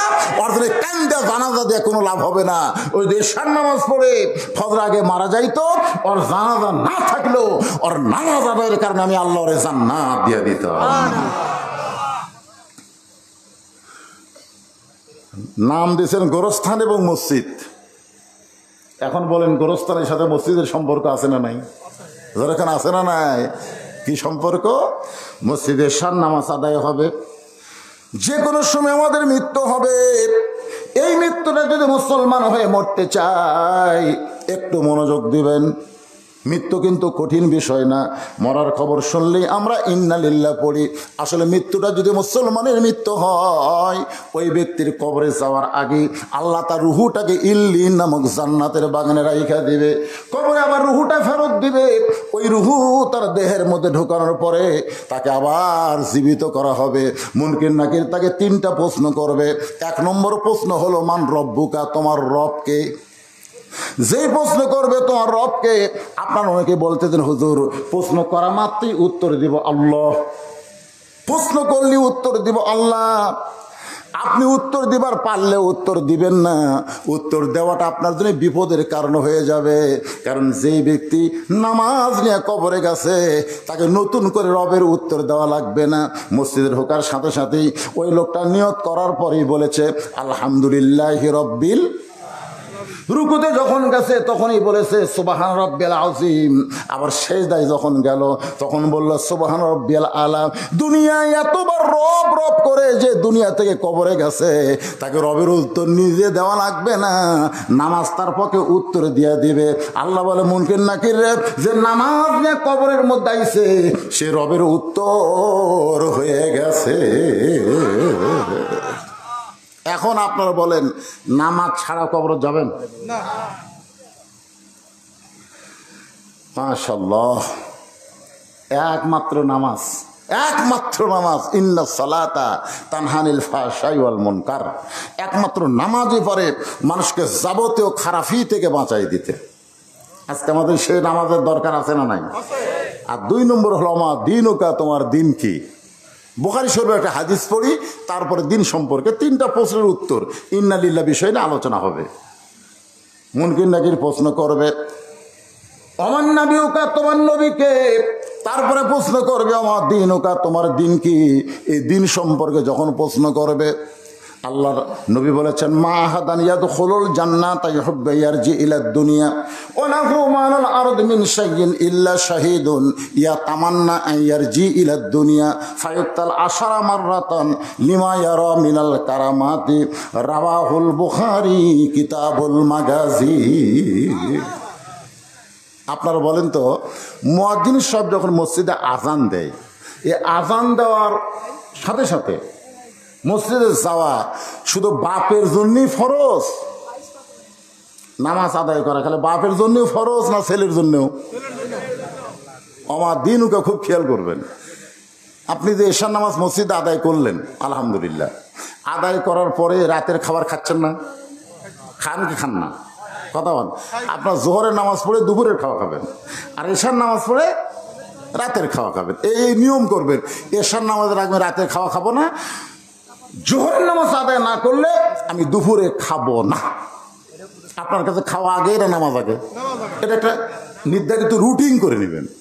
তা আপনি এশার নামাজ পড়ে যায় বাড়িতে খাওয়ার বিছনায় আপনি বলতেছেন বাবু, মানে আপনার ছেলেকে আদর করে আপনি ডাকেন বাবু আসো ভাত খাই। আপনার ছেলে 22 বছরের ছেলে, আপনার ডাক দেওয়ার সাথে সাথে আপনার কাছে এসে ভাত খাওয়ার বসলো। আপনার বউ আপনাকে ভাত দিচ্ছে, আপনিও ভাত খাচ্ছেন। ফেরেশতারা বলতেছে আল্লাহ, যেই বাপ একা একা মসজিদে যে নামাজ পড়লো, ওই জায়গায় ছেলেরে ডাকলো না, আর খাওয়ার সময় ছেলেকে ডাকলো, এটা কেমন বাপ? আল্লাহ বলে ফেরেশতা, ওই ইব্রাহিম আলাইহিস সালামের বাপ আজরের চাইতেও খারাপ। আপনার বলতে ইব্রাহিম নবীর বাপ আজর ভালো না খারাপ? চড়কের উপরে যখন বসে আছে, নিচের নদীর আগুনের চুলা দাও দাও করে জ্বলতেছে, এমন সময় রশি ধরে টানতেছে। বাবা ছেলেকে আগুনের মধ্যে ফেলে দেওয়ার জন্য রশি ধরে টানতেছে। ইব্রাহিম আলাইহিস সালাম কাঁদতেছে। ফেরেশতা জিবরাইল বলতেছে, ওগো আল্লাহর নবী, নিচে দাও দাও করে আগুন জ্বলতেছে, এই দৃশ্য দেখার পর আপনি কাঁদতেছেন? ইব্রাহিম বলে, জিবরাইল, আমি আগুনের দিকে একবারও তাকাইনি, আমি তাকাই আছি আমার বাপের দিকে। এটা কেমন বাপ? সন্তান বিপদে পড়লে বাবা এসে সন্তানকে বাঁচায়, আর আমার এমন একটা বাবা হয়েছে যা আমাকে আগুনে ফেলে দেওয়ার জন্যে রশি ধরে টানতেছে। এটা কেমন বাপ? ফেরেশতা জিবরাইল বললেন, পৃথিবীর মধ্যে আপনি হলেন একজন খারাপ বাপ পাইছেন, আপনার মতন দুর্ভাগা সন্তান কেউ নাই। আমাদের জাতির পিতা হযরত ইব্রাহিম বললেন, আমি যখন দুর্ভাগা সন্তান, এরকম দুর্ভাগা সন্তান আদমের অনেক হবে, আমার অনেক হবে। যাদের বাবারা জাহান্নামের আগুন থেকে নিজে বাঁচতে চাবে কিন্তু তার সন্তান সন্ততিকে বাঁচানোর চেষ্টা করবে না, এরা হলো ইব্রাহিম আলাইহিস সালামের বাপের চাইতেও খারাপ বাপ। নিজে নামাজ পড়ে ছেলের নামাজের কথা কয় না। আপনারা বলেন ওমা দিনুকা, দিনকে যদি কায়েম করতে চান তাহলে 1,00,000 কায়েম হবে না, সবাইকে নিয়ে আকিমুস সালাত, আকিমুদ্দিন, নামাজ কায়েম করো, দিন কায়েম করো। সবাইকে নিয়ে যদি নামাজি হতে পারেন তাহলে 2 নম্বর 3 নম্বর উত্তর আপনার জন্য সহজ হয়ে যায় ভাইজান। একটু মনোযোগ দিয়ে শোনেন, ইন্না লিল্লাহি ওয়া ইন্না ইলাইহি রাজিউন। আমরা কখন পড়ি ওয়াজটা? আপনাকে বোঝানোর জন্য বলছি, কখন পড়ি? মানুষ মরার পরে। তার মানে বোঝা গেল মরাটাই হলো সবচাইতে বড় বিপদ। এখন আসেন, আল্লাহর একজন মস্ত বড় পয়গম্বর, নাম হলো মুসা কালিমুল্লাহ, নাম শুনছেন? উনি মাঝে মধ্যে তুর পর্বতে যাইতেন আল্লাহর সঙ্গে কথা বলার জন্যে। একদিন তুর পর্বতে গিয়ে আল্লাহকে বলতেছে, আল্লাহ আমার যা আছে আপনার তা নাই। আল্লাহ বলে, মুসা তোমার এমন কি আছে যেটা আমি আল্লাহর নাই? মুসা বলতেছে, আল্লাহ আপনি সবই জানেন, সবই জানেন, তারপর আপনি কি বলতেছি আমার যা আছে আপনার তা নাই। আল্লাহ বলে, মুসা তোমার এমন কি আছে যেটা আমি আল্লাহর নাই? মুসা বলতেছে, আল্লাহ আমার মৃত্যু আছে কিন্তু আপনার মৃত্যু নাই। আল্লাহ বলে, ঠিকই তো তাই রে। মুসা বলতেছে, আল্লাহ আপনি যতই চেষ্টা করেন আপনি মারতে পারবেন কিন্তু মরতে পারবেন না। মরার যে মজা আছে এটা আমি পাবো কিন্তু আপনি পাবেন না। মরার বলে আবার মজা আছে। মরার কি আছে? এটা কি আমার কথা না আল্লাহর? আল্লাহ বলেছেন, দেখেন আয়াতের শাব্দিক অর্থের দিকে খেয়াল করেন, কুল্লু নাফসিন জায়গাতুল মউত। জায়গা শব্দের অর্থ হলো স্বাদ, মজা। তরকারি স্বাদ আছে, গোস্তের স্বাদ আছে, ইলিশ মাছের স্বাদ আছে। জায়গা শব্দের অর্থ কি? স্বাদ। যেরকম কি? তাহলে মৃত্যুর একটা মজা আছে, মজা। আগুনে পুড়ে মরা, অ্যাক্সিডেন্ট হয়ে মরা, স্ট্রোক করে মরা। আপনারা বলেন তো এমনি এমনি মরা? এমনি এমনি কেউ মরছে? এমনি এমনি না। সবাই বলবে এ এ এ এ। আল্লাহ আলাইহিস সালাম বললেন, আল্লাহ আমি যখন সন্তানের কাছ থেকে মাকে নিয়ে আসবো, সন্তানের কাছ থেকে বাবাকে নিয়ে আসবো, আবার বাবার কাছ থেকে সন্তানকে নিয়ে আসবো, তখন আমাকে তো সেই রকম গাল দিবে। আল্লাহ বলে, তো গালানোর টাইমই পাবে না। আজকে কেউ আজরাইলের কথা কইছে? সবাই একই কথা বলতে, স্ট্রোক করে মরছে রে, স্ট্রোক করে মারা গেছে। এর আগে একবার স্ট্রোক করছিল হুজুর, সে এবার বাঁচছিল কিন্তু এবার আর বাঁচল না। আসলে কি স্ট্রোক করে মারা গেছে? আমাদের বাংলাদেশে 3টা রহমান মরছে, 3টে। একটা হলো বঙ্গবন্ধু শেখ মুজিবুর রহমান, একটা হলো জিয়াউর রহমান, একটা হলো জিল্লুর রহমান। কি নাম জানেন আপনারা? 3টা রহমানের নাম জানেন? একটা হলো বঙ্গবন্ধু শেখ মুজিবুর রহমান, একটা হলো জিয়াউর, আর একটা জিল্লুর। যদি বাংলাদেশের লোকজনকে বলেন শেখ মুজিবুর রহমান মারছে, জিয়াউর রহমান মারছে, জিল্লুর রহমান মরছে, আপনারা বলেন তো মারা আর মরা এর মধ্যে তফাৎ কি? এই ভাই মরা লাগবে রে, সবাইকে মরা লাগবে, এটা হাউ করেন। মারা আর মরার মধ্যে তফাৎ আছে না নাই? এ দরকার আছে না নাই? কে মারতেছে? আল্লাহ কোরআনে ডাইরেক্ট বলেছেন, খুব খেয়াল করে শুনবেন, খালাকাল মাউতা ওয়াল হায়াতা লিয়াবলুয়াকুম আইয়ুকুম আহসানু আমালান ওয়া হুয়াল আজিজুল গফুর। আল্লাহ বলে, মুসা মৃত্যু তোমার কাছে কেমন মনে হয়? মুসা বলতেছে, আল্লাহ দুনিয়ার জীবনে যত নিয়ামত দান করেছেন তার মধ্যে উত্তম নিয়ামতের নাম হলো মৃত্যু। আল্লাহ বলে, মুসা মানুষ দুনিয়া থেকে মরবার চায় না, সেই মৃত্যু তোমার কাছে উত্তম মনে হওয়ার কারণ কি? মুসা বলতেছে, আল্লাহ কারণ হলো 3টা। জোরে বলেন কয়টা? 1 নম্বর কারণ হলো না মরলে জান্নাতে যাওয়া যাবে না। এত সুন্দর জান্নাত আপনি বানায় রাখছেন, সে জান্নাতে যদি যাওয়ার চাই মরা ছাড়া জান্নাতে যাওয়ার কোনো রাস্তা। আমরা সকলে জান্নাত চাই কি চাই না ভাই? চাই না? এই রমজান মাসে কি দোয়া করছেন? আল্লাহুম্মা ইন্না নাসআলুকাল জান্নাতা ওয়া নাউযু বিকা মিনান নার। এ দোয়া পড়েন আপনারা? পড়েন নাই? আল্লাহুম্মা ইন্না নাসআলুকাল জান্নাতা ওয়া নাউযু বিকা মিনান নার। এর বাংলা অর্থ হলো, আল্লাহ তোমার কাছে আমরা জান্নাতকে কামনা করি, জাহান্নামের আগুন থেকে বাঁচতে চাই। এই দোয়াটা যখন করেছেন তাহলে জান্নাতে সবাই যাবেন, নিয়ত আছে না নাই?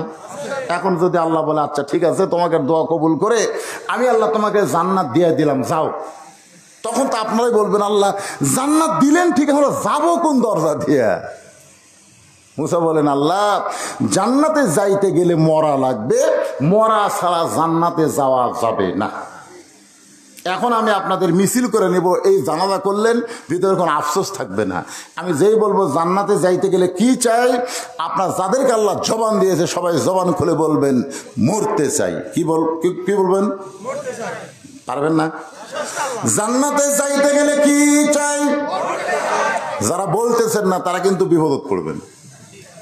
বিপদে পড়ছে ঈসা আলাইহিস সালাম। কার মধ্যে পড়ছে? এই ঈসা আলাইহিস সালাম কোন জায়গায় পড়ছে? বিপদে।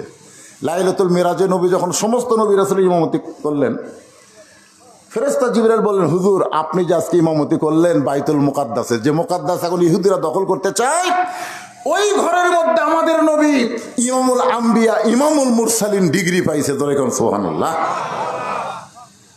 নবী বললেন জিবরাইল এরা কারা? বলে সমস্ত নবী রাসূল। আল্লাহ রাসূল বলেন আমি একটু দেখবার চাই। এরকম বিশাল একটা মেম্বার নিয়ে আসা হলো। জিবরাইল বললেন হুজুর এই মেম্বার আপনি চড়ে সমস্ত নবী রাসূলকে দেখেন। আল্লাহ রাসূল সবার দিকে তাকায় আছে, সবার চেহারা দিয়ে আলো বের হচ্ছে, আলো, কিন্তু একজন নবীর চেহারা কালো। আমাদের নবী কই কে রে? সব নবীর চেহারা আলো, ওটার আবার কালো কেন? নবী ডাক দিলেন ভাই আপনার চেহারায় কোনো আলো নাই, কালো, আপনার নাম কি? বলে আমার নাম ঈসা আলাইহিস সালাম। তাহলে সমস্ত নবীর চেহারায় আলো, আপনার চেহারা কালো, কারণ কি? ঈসা বলতেছে সমস্ত নবী রাসূল জান্নাত থেকে আপনার পিছনে নামাজ পড়তে আইছে, কিন্তু আমি জান্নাত থেকে আসতে পারি নাই। নবী বলেন আপনি জান্নাত থেকে কেন আসতে পারলেন না? ঈসা বলতেছে এখন পর্যন্ত আমার মৃত্যু হয় নাই, আমি জান্নাতে কেমনে যাব? এখান থেকে প্রমাণ হলো জান্নাতে যাইতে গেলে মরা। একেবারে এই সহজ কথাটা আপনার বলবেন না? বলবেন? তারপর আমি যে বলবো জান্নাতে যাইতে গেলে কি চাই, সবাই জবান খুলে বলবেন মরতে চাই। জান্নাতে যাইতে গেলে কি চাই? আল্লাহ আপনি সব দেখতেছেন। আল্লাহ কে আস্তে বলে কে জোরে বলে, যাই জোরে বলবে তার মৃত্যুটা যেন জান্নাতের জন্যই হয়। আর যারা আস্তে আস্তে ম্যান ম্যান করে বলবি ওই কবরের যে যেন পিটন খায় তারপরে জান্নাতে যায়। এইবারের দিকে তো গলা খাঁকারে দেন। জান্নাতে যাইতে গেলে কি চাই? আরো জোরে জোরসে বলুন। যাকে আপনারা কবরে মাটি দিলেন ওই আত্মাটা শান্তি পাচ্ছে, যাক রে আমি আসছি ওরা আসবি রে। কি শুনবার পাচ্ছে না? বুখারী শরীফের হাদিস সেমাল মাউতা। আপনারা মনে করতেছেন খেলে আমরাই শুনি? আমাদের চাইতো মৃত্যু ব্যক্তিরা ভালো শোনে। এই যে মরতে চাই মিছিল করতেছেন, আজকে গোরস্থানি রহুগুলা সব খুশি হয়ে গেছে, যাক রে বাহ। আমরা মনে করছি আমরাই মরে যা বিপদে পড়ছি রে, ওরাও মরবার চাই, তারপরে মরাই ভালো। মরা ভালো কার জন্যে? যারা জান্নাতে যাবে। আল্লাহ বলে মুসা মৃত্যুকে মহব্বত করার পছন্দ করার 2 নম্বর কারণ কি? এই কারণটা আপনাদের একটু গুরুত্ব দিয়ে শোনা লাগবে। মুসা বলতেছে আল্লাহ মৃত্যুকে পছন্দ করার 2 নম্বর কারণ হলো আমার মৃত্যুটা কেবলমাত্র আপনার জন্য আমি অক্ষ করেছি। মনোযোগ দিয়ে শুনছেন? আমরা মরবো কার জন্যে? জোরে কয় না? আল্লাহর জন্যে। কে বাবা মুরব্বী আই দে পেশাব লাগলো নাকি রে, উঠে জোরে যাচ্ছে। হ্যাঁ আসলে অনেকের এরকম। আপনারা বলেন তো ঘুমের মধ্যে আপনারা কেউ বিছনাত পেশাব করেন? করছেন কেউ? ছোটকালের কথা আমি বলতেছি। এখন যারা এখানে বসে আছেন ঘুমের মধ্যে কেউ বিছনায় পেশাব করছেন? কেন করেননি? ঘুম তো 5-6 ঘন্টা পারেন, তো 5-6 ঘন্টা ঘুমের মধ্যে আপনি পেশাব করলেন না বিছনায়, আর ওয়াজের মধ্যে 2 ঘন্টা বসায় আপনার ঘন ঘন পেশাব লাগে। আজকে যারা ওয়া শুনতে শুনতে পেশাব করে উঠতি, এরা যেন বিছনার স্বপ্নে পেশাব করে, বইয়ের হাতে তান পিটুন খায়।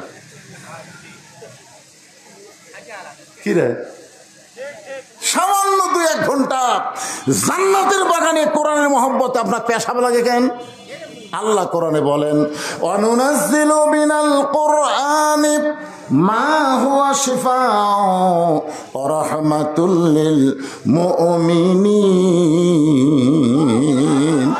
মুমিনদের যাবতীয় রোগের ঔষধ হিসাবে, শিফা হিসাবে আল্লাহ কোরআন নাজিল করেছে।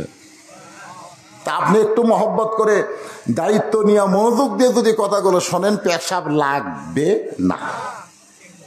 এদিক সেদিক মন দেন কেন? এই যে কবরের যারা গেল, পেশাব করবি, পায়খানা করবি?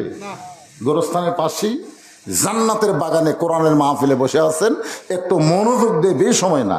আমারও খেয়াল আছে, বেশি রাত ওয়াজ করা যাবে না, ফজরের নামাজ আমাকে আদায় করা লাগবে। জনগণ ঠিক কিনা? এই জানাজার কারণে একটু দেরি হয়ে গেছে, যার কারণে আপনাদের হয়তো সামান্য একটু রাত হচ্ছে। এখন কয়টা বাজে? রাত 12:30 হয়ে গেছে। আচ্ছা, এত রাত হইতো এই খেয়ালই করিনি, এখনই শুরু করতে 12:30 বাজে গেল। যাক ভাই, একটু শোনেন মনোযোগ দিয়ে। তাহলে আমরা 2 নম্বর, মুসা আলাইহিস সালাম মৃত্যুকে পছন্দ করার কারণ হলো, মরবো কার জন্যে? সবাই বলেন, মরা তো লাগবি রে। বইয়ের জন্য মরবেন? প্রেমিকার জন্য মরবেন? নেতার জন্য মরবেন? নেতার জন্য জীবন দেব? শালা পাগলা রে, তুই মরে দে, নেতা তোর করে খোঁজ নিবি না। হ্যাঁ, একজন নেতার কথা বলতে পারেন, যেই নেতা হলেন আমাদের নেতা মুহাম্মাদুর রাসূলুল্লাহ।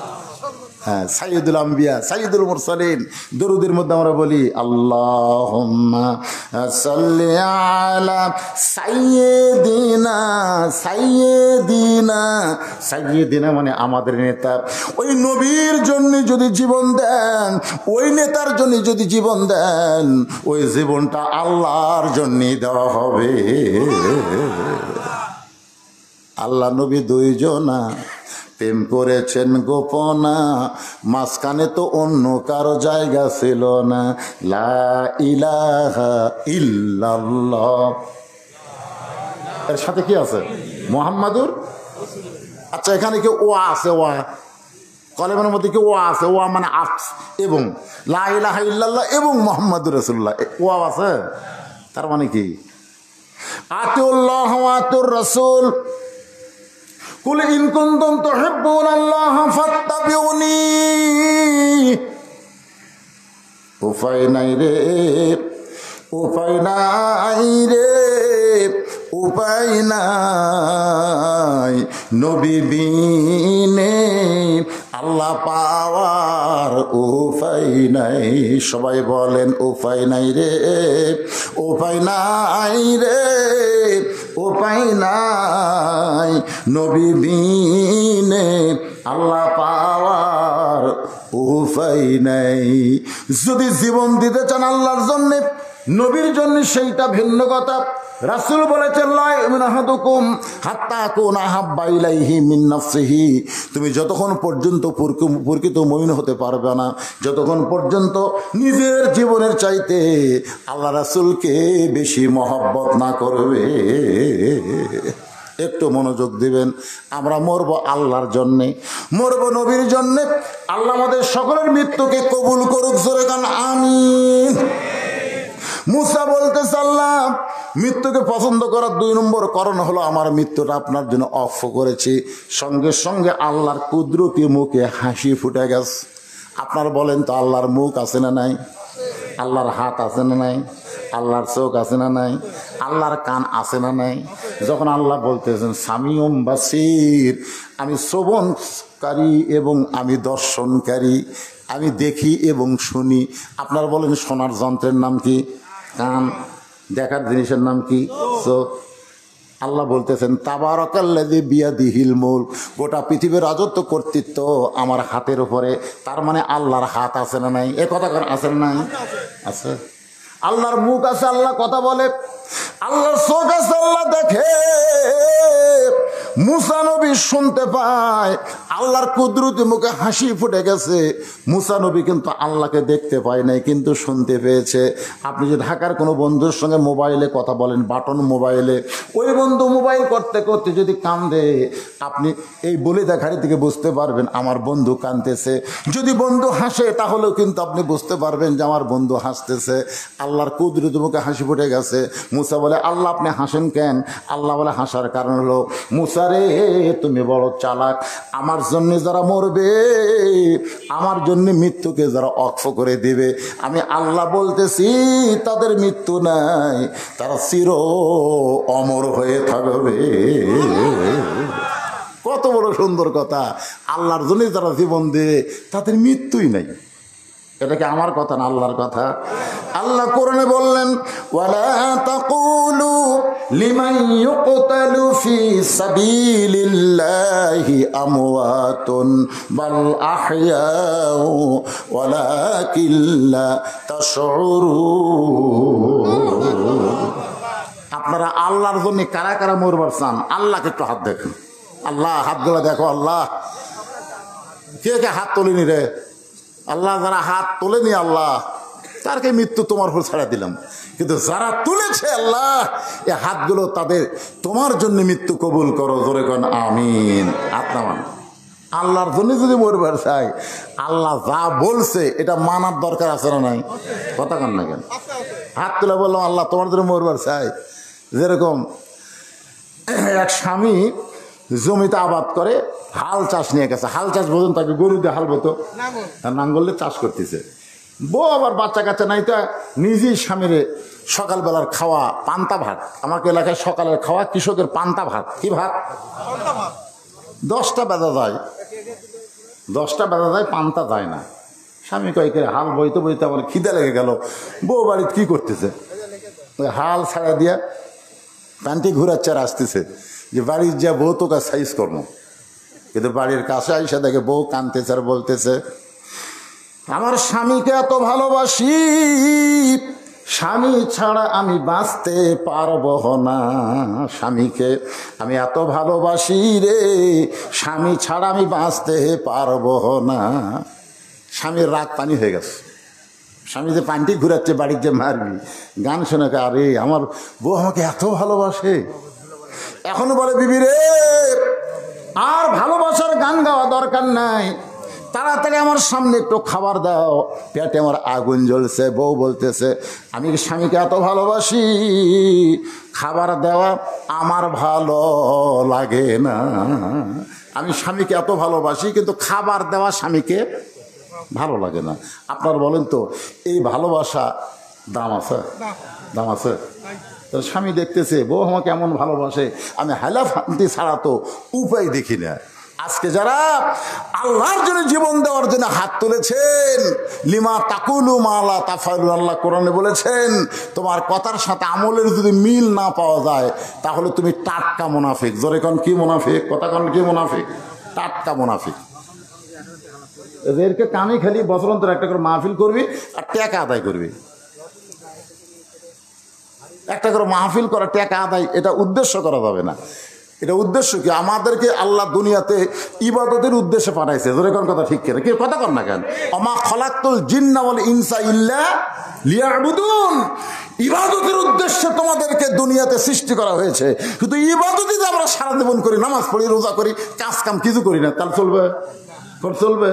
টাকা আদায় এটা একটা প্রয়োজন, কিন্তু উদ্দেশ্য হচ্ছে আজকের মাহফিল দিয়ে গুরুস্থানের মাইয়াতকে আল্লাহ যেন জান্নাত দেয়, আর আল্লাহ যাদের জীবিত রাখছে তাদেরকে যেন হেদায়েত দেয়। জোরে কথা কর না কেন? তো উদ্দেশ্য টাকা কালেকশন করা এটা প্রয়োজন, কিন্তু প্রয়োজনকে যদি আপনি উদ্দেশ্য মনে করেন, অন্য কোনো খেয়াল নেই, খেলে একটাই খেয়াল, টাকা।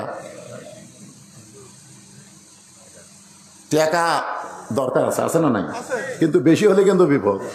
আল্লাহ কোরআনে বলেছে, ইন্নামা আমওয়ালুকুম ওয়া আওলাদুকুম ফিতনা, নিশ্চয় তোমাদের সম্পদ আর সন্তান হলো তোমাদের বিপদের কারণ। আমাদের বাংলাদেশে যাদের টাকা বেশি আছে বিপদ কম না বেশি? আচ্ছা হাসরে, হাসরে একদিন আল্লাহ রাসূল বলেন, আবু বকর আজকে সকাল থেকে সন্ধ্যা পর্যন্ত তুমি কত টাকা রোজগার করলে, কত টাকা খরচ করলে, হিসাব দাও। আবু বকর বলতে, হুজুর ঠিক আছে হিসাব দিচ্ছি, কারণ এখন না একটু পরে। একটা লোহার পাত আল্লাহ মরুর মধ্যে রাখলেন, আল্লাহ রাসূল রাখলেন, ওই পাতে সূর্যের তাপ পড়ে গরম হয়ে গেল। এখন আবু বকর বলতেছে ওই পাতের উপর চড়ে হিসাব দাও। আবু বকর রাদিয়াল্লাহু হিসাব দিয়ে দিতে একসময় বললো, হুজুর আমার পায়ের তালু জ্বলে যাচ্ছে, পুড়ে যাচ্ছে, আমি তো পুরো হিসাব দিতে পারলাম না। রাসূল বললেন তাহলে নামো। মানে সকাল থেকে সন্ধ্যা পর্যন্ত কত আয় করছে, কত ব্যয় করছে, এর হিসাব চাইতেছে, একদিন হিসাবই ওর উপর দিবার পারলো না। এখন বলে ওমর তুমি হিসাব দাও। ওর ভর হিসাব দিতে 4 আনা 16 আনার 4 আনা দিতে কয়, হুজুর আর পারতেছি না, নেমে যাও। ওসমানকে বলতে তুমি হিসাব দাও। ওসমান গুনে 16 আনার 2 আনা হিসাব দিতে কয়, পায়ের তাউলা পুড়ে গেল। আল্লাহ রাসূলকে নেমে দাও। এখন আলী বলে, আলী তুমি হিসাব দাও। আলী উঠে বলতে ধরো কামাইও নাই খাওয়াও নাই, কামাইও নাই খাওয়াও নাই। নবী কয় নাম রে, কিছু হয় না তো, কামাইও নাই খাওয়াও নেই, মানে কামাইও করে নি খায়ও নি। ওর পায়ের তাইলাত গরমও লাগে না, সোনার লাগান না গান। আজকে যাদের সম্পদ বেশি আছে ঠেলা কম না বেশি, এ কথা কার হিসাব আল্লাহ পাই করে হিসাব নেবে। এই জন্যে সম্পদ রহমত, সম্পদ বিপদ।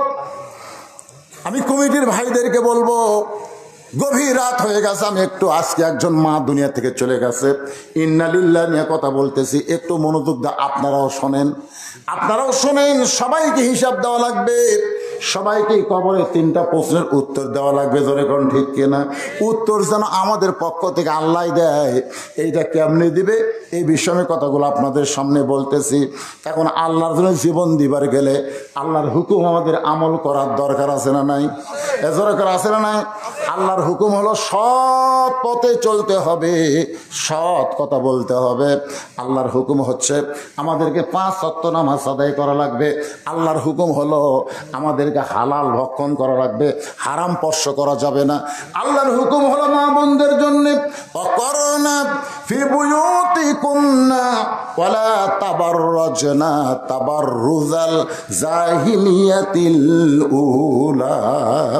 এ মেয়েরা তোমরা ঘরের মধ্যে থাকো, ঘরের বাহির তোমরা হও না।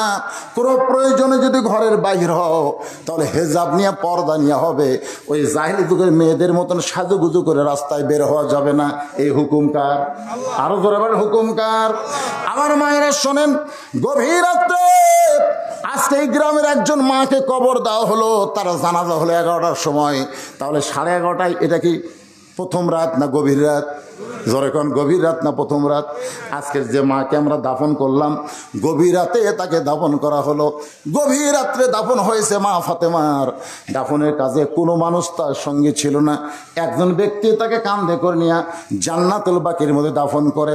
আল্লাহর কাছে বলতেছে, আল্লাহ ফাতেমার জীবনে কোনো সুখ ছিল না, দুনিয়ার জীবনে এসে শান্তি পাই নাই, কবরের জীবনে তাকে একটু শান্তি দিও আল্লাহ, ফাতেমাকে তুমি কবুল করে নাও। এই দোয়া করার সঙ্গে সঙ্গে আলী তাকায় দেখে সামনে কয়েকটা পুরাতন কবর দেখা যায়। এইমাত্র ফাতেমার কবর দিল, সেই ফাতেমার কবর আর দেখা যায় না। আলী গোটা জান্নাতুল বাকির মধ্যে দৌড়ায় আর বলে, ফাতেমার কবর এখনই কবর দিলাম, সেই কবরটা কোথায় গেল? আল্লাহ ডাক দিল, আলী রে তুমি যতই দৌড়াও ফাতেমার কবর তুমি দেখতে পাবা না, তুমি নিজেই দাফন করে তোমার কাছ থেকে কবর হারিয়ে গেল। শুনে নাও, ফাতেমা পর্দানিশী, আমি আল্লাহ জহুরা ডিগ্রি দিয়া ফাতেমার কবরটাকে কিয়ামত পর্যন্ত পর্দা করে দিয়েছি। তাহলে পর্দা মানে কার হুকুম? এটা জীবিত অবস্থায় মরার পর। আপনাকে এলাকায় মেয়ে মানুষ মরে গেলে কয় কাপড় দেয়? হ্যাঁ, আজকে যে কাফন করান হয়নি, কয় কাপড়? আচ্ছা, মরার পরে যদি মেয়েকে 5 কাপড় দেওয়া হয়, আচ্ছা মেয়ে মানুষের খাট নিয়ে আবার কি দিয়ে ঢাকে? চাদর দিয়ে ঢাকে না? তো 5 কাপড় দেওয়ার পরেও আবার খাটনি কেন ঢাকলেন? কথা কয় না, পর্দা। তার মানে বোঝা গেল মেয়ে মানুষের শুধু 5 কাপড় দিয়ে হয় না, তার লাশটা পর্যন্ত ঢাকা থাকা লাগে পর্দা। তো মরার পরে যদি এত পর্দা করা লাগে, বাঁচা অবস্থায় পর্দা কম না বেশি? মরার পরে শয়তানি নিয়ত করে কেউ তাকায়? এ কথা কন না কেন? একটা মহিলা মারা গেলে তার ভিতরে শয়তানি নিয়তে কেউ তাকায়? তো কেউ শয়তানি নিয়তে তাকাবে না। ওই সময় যদি 5 কাপড় দিয়ে লাশটা চাদর দিয়ে ঢাকা রাখা লাগে, আর জীবিত অবস্থায় যুবতী মেয়েদেরকে সবাই শয়তানির চোখে তাকায়, ওই সময় মেয়েদেরকে কয়টা কাপড় পরা লাগবে? ইসলামে নিয়ম আছে না নাই? জোরে কোন আছে না? কথা কন না কেন? কার হুকুম? এই মা বোনদের জন্য বলতেছি, আপনাদের আল্লাহর হুকুম পর্দা যদি ঠিক মতো আমল না করেন, 5 কাপড় না 50 কাপড় দিয়েও যদি কবরে নামানো হয় কোনো লাভ হবে না। জোরে কোন কথা ঠিক কিনা? আমলের সম্পর্ক জীবিত অবস্থায় মরার পরে। আমলের সম্পর্ক কার সাথে? জীবিত অবস্থায় আল্লাহর সাথে। আমার মায়েদের কথা বলে এখন ওই যুবকদের বলবো, বাজান আল্লাহর জন্য যারা জীবন দেব আল্লাহর হুকুম মানতে হবে। আল্লাহর হুকুম হলো 5 ওয়াক্ত নামাজ। আল্লাহর জন্য জীবন দেওয়া মানে বাতিলের বিরুদ্ধে লড়াই করা লাগবে। যেমন ফিলিস্তিনের মুসলমান আল্লাহর জন্য জীবন দিচ্ছে। আল্লাহর জন্য জীবন যারা দিবে তাদের মৃত্যু হবে না। আল্লাহর জীবন দেওয়া আল্লাহ থেকে চিরস্থায়ী অমরত্ব দান করে দিবে। আল্লাহ বলে, মুসা মৃত্যুকে পছন্দ করার 3 নম্বর কারণ কি? মুসা বলতেছে, আল্লাহ মৃত্যুকে পছন্দ করার 3 নম্বর কারণ। এটা বলি শেষ রে ভাই, এটা বলি না, এটা বলি ইন্না লিল্লাহির ওয়াজ শেষ। একটু মনোযোগ দেন, আমি একটা গান গাইতো, দেখেন বুঝতে পারেন নাকি। চলতে পথে 2 দিন থামিলাম, যাবার কালে একজন আরো দেখা না পাইলাম। ও আমার সাদের মালা যাই রে ছিঁড়ে, রইব না আর বেশি দিন তোদের মাজারে। যিনি যে মাইয়াত মারা গেল তার সন্তান আছে না নাই? স্বামী আছে না নাই? তারা হয়তো বাপ মাও থাকতে পারে। বাপ মা আছে জীবিত না মারা গেছে? যাই হোক, বাপ মা মারা গেছে, তার সন্তান আছে, স্বামী আছে, ভাই আছে, আছে না নাই? আপনারা বলেন তো, সাথে কে গেছে? চলতে পথে দেখেন মুসা আলাইহিস সালাম মৃত্যুকে পছন্দ করার 3 নম্বর কারণ বলতেছি। এই কারণ বলার আগে একটা গান গাইলাম একটু বোঝার জন্য, সহজ করার জন্য। চলতে পথে আমরা কয়দিন? এ ভাই, দুনিয়ার জীবন কিন্তু আখেরাতের তুলনায় 2 দিনের বেশি না। মাস্তানি মারতেছেন কি হনুরে, কিছুই না। যাবার কালে একজন আরো দেখা না পাইলাম, সহায় সম্পত্তি সব থুয়ে আজকে অন্ধকার কবরে চলে গেছে। তার হয়তো কানের দুল, নাকের ফুল, অনেক সোনা দানা টাকা পয়সা থাকতে পারে, কিন্তু কিছুই নিয়ে যাওয়ার পারে নাই। খালি হাতে ফকির হয়ে অন্ধকার কবরে চলে গেছে। ঠিক কিনা বলেন? এখন গানটা খেয়াল করেন, কিন্তু যেদিন ডাক পড়িবে, জানি না তো এই জন্য বলা হচ্ছে কিন্তু যেদিন ডাক পড়িবে, কবর মাঝে যাইতে জোগাড় কিছু করছো বন্ধু, তার মাঝে বিছাইতে। যে কোনো সময় আমাদের ডাক পড়বে। ঠিক কিনা বলেন? এখানে বলা হচ্ছে কিন্তু যেদিন মানে কোন দিন? তারিখ নাই। তাহলে তারিখবিহীন মৃত্যুর তারিখ, জানাবিহীন মৃত্যুর তারিখ যদি আমাদের সকলের সামনে না পিছনে? জোরে বলেন ভাই, সামনে না পিছনে? সামনে, পিছনে না। মৃত্যুকে পিছনে ফেলে কেউ সামনে যাওয়ার ক্ষমতা কারো নাই। তাহলে সবার সামনে মৃত্যু আছে, যে কোনো সময় মৃত্যু হবে। আজকে গোরস্থান এবং মসজিদ এই 2টার উন্নয়ন জন্য মাহফিল। আমি আপনাদের বলবো, এই বলিদা ঘাটির যারা আছেন তারা তো দিবেনই, আর বাহিরে যারা আছেন তাদের কাছে একটু রুমাল গামছা যাবে। আল্লাহর রাস্তে আপনারা দান করবেন ভাই, আল্লাহর রাস্তে। মনে করবেন এটাই আপনার কবরের একটা পাথেয় হয়ে যাবে। এইটাই আপনার কবরে আপনার জন্য একটা পাথেয় হবে। কিন্তু যেদিন ডাক পাড়িবে, কবর মাঝে যাইতে জোগাড় কিছু করছো বন্ধু, তার মাঝে বিছাইতে। আজকে যে দানটা আপনাদের কবরের যেন পাথেয় হয়ে যায়। এই মাহফিল কমিটির সভাপতি থেকে শুরু করে গোরস্থানের সভাপতি, সেক্রেটারি, কেশিয়ার যারা আছেন সবাইকে আমি বলবো, আল্লাহর রাস্তে এই যে মাইয়াতকে নিয়ে টেনশন করেছে। আমি বাজে মধ্যে জিজ্ঞেস করলাম মাহফিলের খবর কি? বলে হুজুর যেখানে মারা গেছে ওখানেই লোকজন বেশি, মাহফিলে নাই। এই একটা টেনশন করতে করতে আপনাকে রাত আজকে চলে গেছে। অনেক সময় এখনো যারা দান করেননি, দান করতে পারেন নাই, সময় পান না, আমি তাদেরকে বলবো মোনাজাত রাখবে, যে যা পারবেন আল্লাহর রাস্তে কবরের পাথর হিসাবে আল্লাহর রাস্তে দান করবেন। বিশ্বাস করবেন আপনার দানটাই আপনার কাজে আসবে। যেগুলো রেখে চলে গেছে আজকে যে মা কবরে, কোনো কাজে আসবে না। আর যেইটা দান করবেন ওইটাই আপনার জান্নাতের পাথেয় হবে। আসেন, আল্লাহর কোন বান্দা এই গোরস্থানে কি লাগবে, মসজিদের কি লাগবে আপনারাই ভালো জানেন। এই জন্যে জোর করে না চাইয়া খুশি মনে আল্লাহর রাস্তে, মাশাআল্লাহ, কি নাম বাপ জানেন?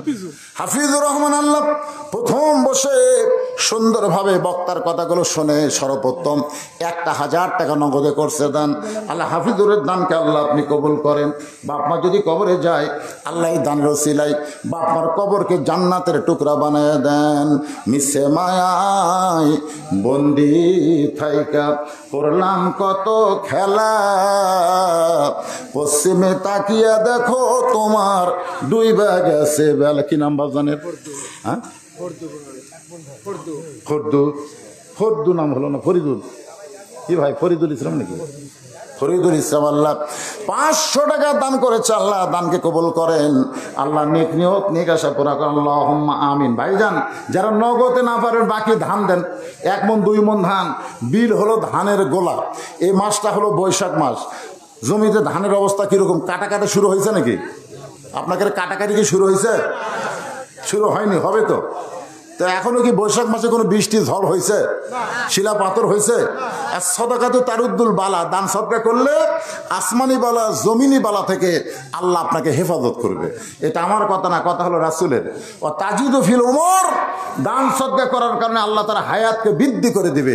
মরা তো লাগবেই, দুনিয়াতে হয়তো কিছুদিন থাকবো, সেটা সুন্দরভাবে সুস্থতার সাথে আল্লাহ নেক হায়াত দান করুক। জোরে কোন আল্লাহুম্মা আমিন। 1 মণ 2 মণ করে ধান দেন, দেন, সবাই দেন। দানের ব্যাপারে গড়িমসি করা হয় না। দান হচ্ছে জান্নাতের নিয়ামত। রাসূল বলেছেন ফকি হাবিবুল্লাহ, দানকারী আল্লাহর দোস্ত হবে। জোরে কোন সুবহানাল্লাহ। আসেন আসেন আল্লাহর বান্দারা আসেন। বিশেষ করে মাহফিল কমিটির লোকের আপনারা আগে আসেন। আমার জামাই তো আদায় করছে, এগুলোকে আদায় শেষ সভাপতিকে।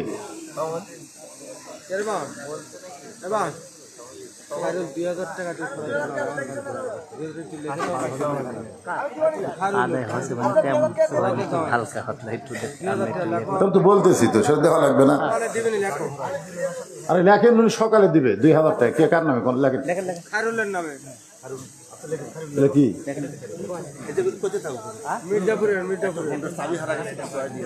মোটর সাইকেল একটা চাবি হেরে গেছে, মোটর সাইকেল হারায়নি, আব্দুল হামিদ চাবি হারাছে। কেউ যদি চাবিটা পান দয়া করে এখানে বুঝাই দিবেন ইনশাআল্লাহ। আব্দুল হামিদ 1 মণ ধান আল্লাহ রাস্তায় দান করেছে, আল্লাহ দানকে কবুল করেন। আরিফুল ইসলাম আরিফ সাং মির্জাপুর 1000 টাকা দান করেছে।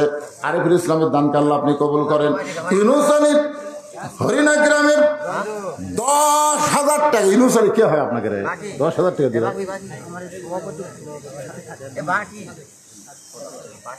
দিবে তো?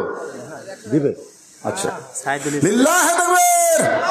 ইউনুস আলী 10,000 টাকা দান করেছে, আল্লাহ তার দানকে কবুল করেন। রেজাউল হক হরিণা গ্রাম থেকে 20,000 টাকা। কেবারে এটা সত্যি?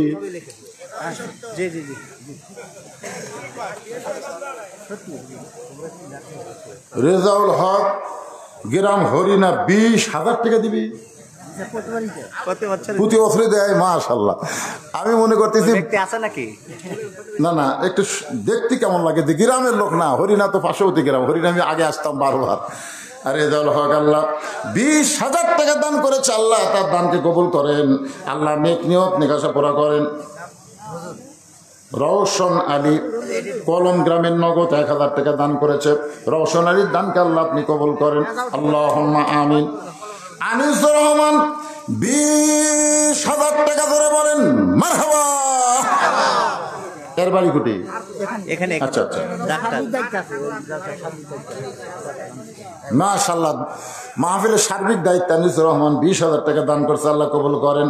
আব্দুল কাদের মির্জাপুর থেকে 1 মণ ধান দান করছে, আল্লাহ কবুল করেন। তোরাব মেম্বার কলম গ্রাম থেকে নগদ 1000 টাকা দান করেছে, আল্লাহ দানকে কবুল করেন। নাম হলো ফকরম আলী, কলম গ্রাম থেকে 500 টাকা নগদ দান করেছে, আল্লাহ কবুল করেন। কাজল মাস্টার 1000 টাকা দান করেছে কলম গ্রাম, আল্লাহ নগদে দানকে আল্লাহ আপনি কবুল করেন। আব্দুল লতিফ ফেলাল মাস্টার 10 বস্তা সিমেন্ট দান করেছে। সিমেন্ট কি দরকার? মসজিদ দরকার, মসজিদের জন্য 10 বস্তা সিমেন্ট দান করেছে। সামারি গ্রামের আব্দুল লতিফ, আল্লাহ দানকে আল্লাহ আপনি কবুল করেন। আল্লাহুম্মা আমিন। কোনটা? লতিফ ডাক্তার নাকি? না, লতিফ হেলাল। ও আচ্ছা, আপন ভাই তো সামারি বাড়ি? ও সামারি থাকে। মুজিব ইসলাম জুয়েল, সজীব ইসলাম জুয়েল উপজেলার ভাইস চেয়ারম্যান পদপ্রার্থী, নগদ 2000 টাকা দান করছে, আল্লাহ তার দানকে কবুল করেন। আল্লাহুম্মা আমিন। ইউসুফ পরামানিক দেবত্তর গায়ে 1 মণ ধান, আল্লাহ দানকে কবুল করেন। সাইদুল ইসলাম 2000 টাকা। বাবার নাম সাদেক, দোয়া চাইছে। বাবার জন্য দোয়া চাই, মারা গেছে বাবা। জি, মারা গেছে। আল্লাহ বাবার কবরকে জান্নাতের টুকরা বানায় দেন, আল্লাহুম্মা আমিন। কবুল করো, কবুল করো। আব্দুল মান্নান 20 কেজি রসুন দান করেছে। আব্দুল মান্নানের দানকে আল্লাহ আপনি কবুল করেন। নাম হলো মহিরুল ইসলাম ফরহাদ জামাই, এই গ্রামের জামাই। বাকি 2000 টাকা দান করেছে, আল্লাহ তার দানকে কবুল করেন।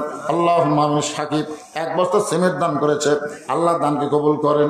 আল্লাহুম্মা আমিন। খায়রুল ইসলাম, তাই না, এই জামাই 2000 টাকা দান করেছে, আল্লাহ তার দানকে কবুল করেন। আল্লাহুম্মা আমিন। আমার মা বোনদের কাছে যাবেন, আমার মা বোন আল্লাহর রাস্তায় দান করবেন। ইসলামের সর্বপ্রথম মেয়েরাই বেশি দান করেছে।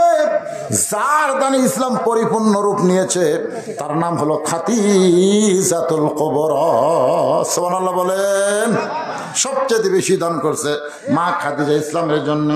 আল্লাহ কামাল হোসেন 5000 টাকা বাকিতে দান করেছে, আল্লাহ কামাল হোসেনের দানকে আল্লাহ আপনি কবুল করেন। আল্লাহুম্মা আমিন।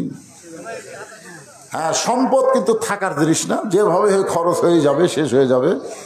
দিয়ে আল্লাহ বোঝে মন কায়দা নিতে কতক্ষণ। এজন্য সবাই দান করবেন ইনশাআল্লাহ। আল্লাহ আলহাজ শমশের আলী নগদ 500 টাকা, বাকি 500 টাকা, মোট 1000 টাকা দান করেছে, আল্লাহ তার দানকে কবুল করেন। আল্লাহুম্মা আমিন। ভাইজান, আপনাকে ভিতরে গামছা দিয়ে আদায় করে কেউ নাই? করছে? আদায় করছে? ও, আপনারা এই ভিতর থেকে ওঠেন। এনাকে হয়তো 10, 20, 50, 100 টাকা দিবে, অনেকে আসে না, ওপর আসে না, শরম করে। অনেকে টেজিটা দান করতে শরম করে, ওদের কাছে গামছা গেলে ওরা পকেট থেকে বের করে দেয়, এমনভাবে দেয় কেউ যেন বুঝবার না পারে। এই জন্যে অনেকেই চায় না যে টেজে এসে দেই, আবার দ্বিতীয় শরম পায় অল্প দান কেমনে আসে। এই জন্যে আপনারা একটু তাদের কাছে যান, বিশেষ করে মা বোনদের বসার ব্যবস্থা যদি করে থাকেন ওখানে একটু যাবেন। আমার মায়েরা ফাতেমার সঙ্গে আল্লাহ যেন কবুল করে, খাদিজার সঙ্গে আল্লাহ যেন কবুল করে, মায়েশার সঙ্গে আল্লাহ যেন কবুল করে। আমার মায়েদের বাবা মাজাদের কবরের কাছে বাপ মার মন হলো অত্যন্ত নরম। আনোয়ারা আল্লাহ 500 টাকা দান করছে, আনোয়ারার দানকে আল্লাহ আপনি কবুল করেন। আল্লাহুম্মা আমিন। আপনাকে কমিটি সবাই দিশাই দেয়, আপনাকে সবাই দিশায় যা, আলহামদুলিল্লাহ। দিয়া যদি থাকে আল্লাহ দেখে আইয়ুব সর্দার মির্জাপুরে 1 মণ ধান, আয়ুব সর্দারের দানকে আল্লাহ আপনি কবুল করেন। নাম হলো হযরত আলী বলিদাঘাট, 1000 টাকা দান করেছে, আল্লাহ তার দানকে কবুল করেন।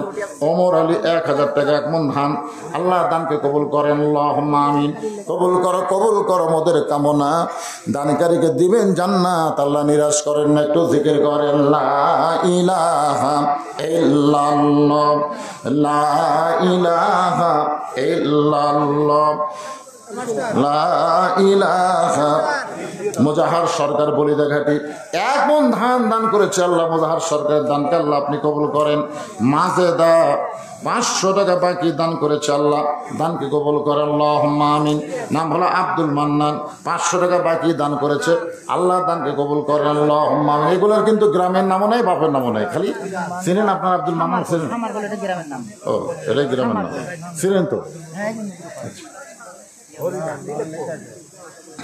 আপনাদের জন্য কিন্তু তাবারকের ব্যবস্থা আছে। এই তাবারক পার্টিটা নিয়ে আসো। হ্যাঁ, জনগণ মনে করতেছে খালি খালি ওয়াজ।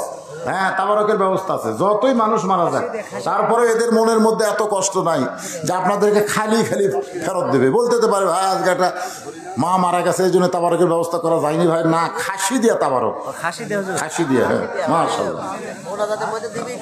না, মোনাজাতের মধ্যে অনেক দিন, মোনাজাতে পরে আপনারা একটু সাইজে বসবেন, আমার আদায়ের ভিতর দিয়েই। আল্লাহ তোমার একজন বান্দা জব্বার নগদে 500 টাকা দান করেছে, আল্লাহ তার দানকে কবুল করেন। মোহাম্মদ সিরাজ হরিনা 10 কেজি ধান দান করেছে, আল্লাহ সিরাজের দানকে আল্লাহ আপনি কবুল করেন। আল্লাহুম্মা আমিন। নাম হলো মোহাম্মদ নাফিল, 500 টাকা দান করেছে, আল্লাহ দানকে কবুল করেন। আল্লাহুম্মা আমিন। নজিবরের ভাগ্নে 500 টাকা দান করছে, আল্লাহ দান কবুল করেন। এগুলো সব বাকি না, নগদ। বাকিটা লিখবেন, নগদটাও লিখবেন, তাহলে আপনাকে আদায় করতে সুবিধা হবে। হ্যাঁ, সিমেন্ট যারা দেবেন, সিমেন্ট লাগবে। যদি মনে করেন যে আল্লাহর ঘরের জন্য সিমেন্ট দেবো, আল্লাহর ঘর দুনিয়াতে যে তৈরি করে আল্লাহ তাকে জান্নাতে একটা ঘর বানায় দেয়। মা বোনদের মধ্যে যাবেন আদায় করতে, আমার মায়েরাও দান করবে। আগামী জুমার দিনে জুমার নামাজে আজান দেওয়ার সঙ্গে সঙ্গে যেই মুসল্লি মসজিদের মধ্যে পা দেবে তাকে জিজ্ঞাসা করলেই জানতে পারবে এত বড় জান্নাত আল্লাহর বান্দারা কেমনে দেখবে। মনে আছে না? ভুলে গেছেন? ভুলে গেছেন? হ্যাঁ, যে জিবরাইল দেখলো দুনিয়ার 1 বছরে কয় আনা দেখছে? 1 আনা।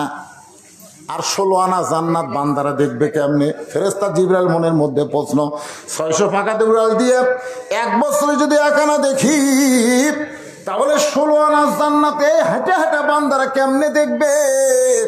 এই নিয়ে তার মনের মধ্যে যখন দ্বন্দ্ব, আল্লাহ কয় জিবরাইল কেমনে দেখবে যদি জানবার চাও, আগামী জুমার দিনে আযান দেওয়ার সঙ্গে সঙ্গে যেই মুসল্লি মসজিদে পা দিবে তাকে জিজ্ঞাসা করলেই জানতে পারবে এত বড় জান্নাত আল্লাহর বান্দারা কেমনে দেখবে। বুঝে গেছেন?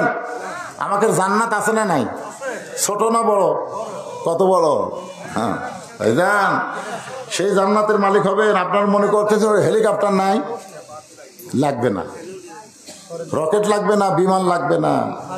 আল্লাহ তাআলা একটা শক্তিশালী, যালিকা ফাদলুল্লাহ ইউতি মান ইয়াশা আল্লাহু যুল ফাদলিল আযীম। যখন বললেন আমার হুদহুদ পাখি কোথায়, বহু ঘটনা, সুলাইমানের ঘটনা, আমি ঘটনা বলতেছি না। এক সময় সুলাইমান নবী বললেন হাজার হাজার মাইল দূরে বিলকিস রানীর সিংহাসন আমার রাজ দরবারে কে হাজির করে দিবা? কোরআন শরীফের মধ্যে বলেছেন কালা ইফরিতু মিনাল জিন, ইফরিত নামে একজন জিন বলল যখন আপনি যদি চান বিলকিস রানীর সিংহাসন আপনার দরবারে হাজির হবে। সুলাইমান নবী বলেন কত সময় লাগবে? বলে বেশি সময় লাগবে না, আপনি সিংহাসন থেকে উঠবেন আর বসবেন, এরই মধ্যেই বিলকিস রানীর সিংহাসন হাজার হাজার মাইল দূর থেকে আপনার সামনে হাজির হবে। সুলাইমান নবী চমকে গিয়ে বললেন এত তাড়াতাড়ি হাজার হাজার মাইল দূরে সিংহাসনে হাজির হবে? সমস্ত মানুষ যখন জিনের প্রশংসা করতেছে আল্লাহ জিনকে কত শক্তি দিল, এমন সেই মানুষের মধ্যে একজন আসাব ইবনে বারখিয়া, সে বলল উঠতে বসতে তো অনেক সময়, ওগো নবী খালি চোখ বন্ধ করবেন আর খুলবেন, এর পূর্বেই বিলকিস রানীর সিংহাসন আপনার সামনে হাজির হয়ে যাবে। ধরে কোন সুবহানাল্লাহ। সুলাইমান নবী বললেন আসাব ইবনে বারখিয়া এত বড় ক্ষমতা তুমি কেমনে পাইলে? বলে আমি পাইনি, আল্লাহ আমাকে দিয়েছে। ধরে কোন সুবহানাল্লাহ। কোরআনে আল্লাহ আয়াত নাজিল করে বললেন যালিকা ফাদলুল্লাহি ইউতিহি মান ইয়াশা ওয়াল্লাহু যুল ফাদলিল আযীম। হযরত বেলাল যখন জুমার নামাজের আজান দেয়, ফরহাদ আলী 5 বস্তা সিমেন্ট দান করেছে, ফরহাদ আলীর দানকে আল্লাহ আপনি কবুল করেন। মাহবুব রহমান 1 বস্তা সিমেন্ট দান করছে, আল্লাহ কবুল করেন। মিঠু 2 বস্তা সিমেন্ট দান করছে, আল্লাহ কবুল করেন। শাহজাহান হরিণ 1 বস্তা সিমেন্ট দান করছে, আল্লাহ কবুল করেন। আব্দুল খালেক 1 বস্তা সিমেন্ট দান করছে, আল্লাহ সকলের দানকে আল্লাহ আপনি কবুল করেন। যারা নিয়ত করে দান করছে আল্লাহ সকলের নেক নিয়ত নেক আশাকে আপনি কবুল করেন। হযরত বেলাল যখন জুমার নামাজে আজান দেয়, ফেরেশতা জিবরাইল দাহিয়াতুল কালবি সাহাবীর চেহারায় মসজিদের দরজার পাশে লুকে আছে। কে সর্বপ্রথম পা দেয়? আল্লাহর ঘর মসজিদ নববীতে। জোরে কোন সুবহানাল্লাহ। কোন সাহাবীর চেহারায়? দাহিয়াতুল কালবি সাহাবীর চেহারায় জিবরাইল দরজার ফাঁকে লুকায় আছে। সর্বপ্রথম যেই বান্দা হযরত বেলাল আজান দেওয়ার সঙ্গে সঙ্গে মসজিদে পা দিল, তার নাম হলো আবু বকর সিদ্দিক। দাহিয়াতুল কালবির চেহারা জিবরাইল বলেন আবু বকর ভাই আপনি কি বলতে পারবেন এই মুহূর্তে জিবরাইল কোন জায়গায়? আবু বকর রাদিয়াল্লাহু বললেন আমি আল্লাহর ঘরে আসি ফেরেশতা পাওয়ার জন্য না, জিবরাইল খোঁজার জন্য না, আমি আমার আল্লাহ পাওয়ার আশায়। জোরে কোন সুবহানাল্লাহ। দাহিয়াতুল কালবি সাহাবীর চেহারায় জিবরাইল বলতেছে আবু বকর ভাই আপনি কি বলতে পারবেন এই মুহূর্তে ফেরেশতা জিবরাইল কোন জায়গায়? আবু বকর বলতেছে তুই কি মনে করিস আমি ফেরেশতা খুঁজবে আসি? আমি আসি আল্লাহর খোঁজে। দাহিয়াতুল কালবির চেহারায় যখন আবার বললেন আবু বকর ভাই আপনি কি বলতে পারবেন এই মুহূর্তে জিবরাইল কোন জায়গায়? সঙ্গে সঙ্গে আবু বকরকে চমক দিয়ে উঠলেন, চমকে উঠলেন। একই কথা 2 বার আবু বকরের সামনে কেউ বলে না। রাসূল বলেছেন আমার আবু বকরের মতন সভ্য ভদ্র নম্র সাহাবী এমন ভালো মানুষ কিয়ামত পর্যন্ত আর হবে না। জোরে কর না সুবহানাল্লাহ। একই কথা কয়বার কইছে? সঙ্গে সঙ্গে আবু বকর চুম করে বলতেছে, চোখ বন্ধ করে মুচকি মুচকি হাসতেছে। জিবরাইল বলে চোখ বন্ধ করে হাসেন কেন? বলে তুই না জিবরাইল। জিবরাইল চমকে বলল আমি জিবরাইল, কেমনে বুঝলেন? আবু বকর বলে চোখ বন্ধ করে 7 আসমান খুঁজে দেখলাম জিবরাইল নাই। চোখ বন্ধ করে তাহা তো সারা 7টা জমিন খুঁজে দেখলাম জিবরাইল নাই। ডানে দেখলাম, বামে দেখলাম, পিছনে দেখলাম, জিবরাইল নাই। তুই আল্লাহর ফেরেশতা জিবরাইল। সঙ্গে সঙ্গে জিবরাইল আল্লাহু আকবার। আল্লাহ বলে জিবরাইল তাকবীর দিলা কেন? জিবরাইল বলতেছে আল্লাহ চোখ বন্ধ করার সঙ্গে সঙ্গে 7 আসমান 7 জমিন যে খুঁজে পায়, তার জন্য জান্নাত দেখা কোনো ব্যাপার না।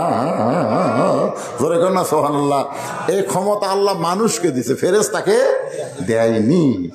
আল ইনসানু আশরাফুল মখলুকাত। সন্তানের মা, আব্দুল মান্নানের মা 1 বস্তা সিমেন্ট দান করেছে। আল্লাহ দানকে কবুল করেন। মুস্তাকিম 500 টাকা দোয়া চাইছে। সানোয়ারের স্ত্রী 1 বস্তা সিমেন্ট দান করেছে, আল্লাহ কবুল করেন। মুস্তাকিম 500 টাকা দোয়া চাইছে। দোয়া চাইছে, আল্লাহ কবুল করেন। নাম হলো রাশেদ, একজন মা আমার 1 বস্তা সিমেন্ট দান করছে। ফয়সাল 1 বস্তা সিমেন্ট দান করছে, আল্লাহ কবুল করেন। জসিম আলী 1000 টাকা বাকিতে দান করেছে। আল্লাহ সকলের দানকে আল্লাহ আপনি কবুল করেন। সবাই একটু সাইডে বসেন, ইস্তেগফার পড়ো। আস্তাগফিরুল্লাহ রব্বি মিন কুল্লি জামমি ওয়া তুবু ইলাইহি। আস্তাগফিরুল্লাহ রব্বি মিন কুল্লি জামমি ওয়া তুবু ইলাইহি। লা হাওলা ওয়ালা কুওয়াতা ইল্লা বিল্লাহিল আলিয়্যিল আযীম।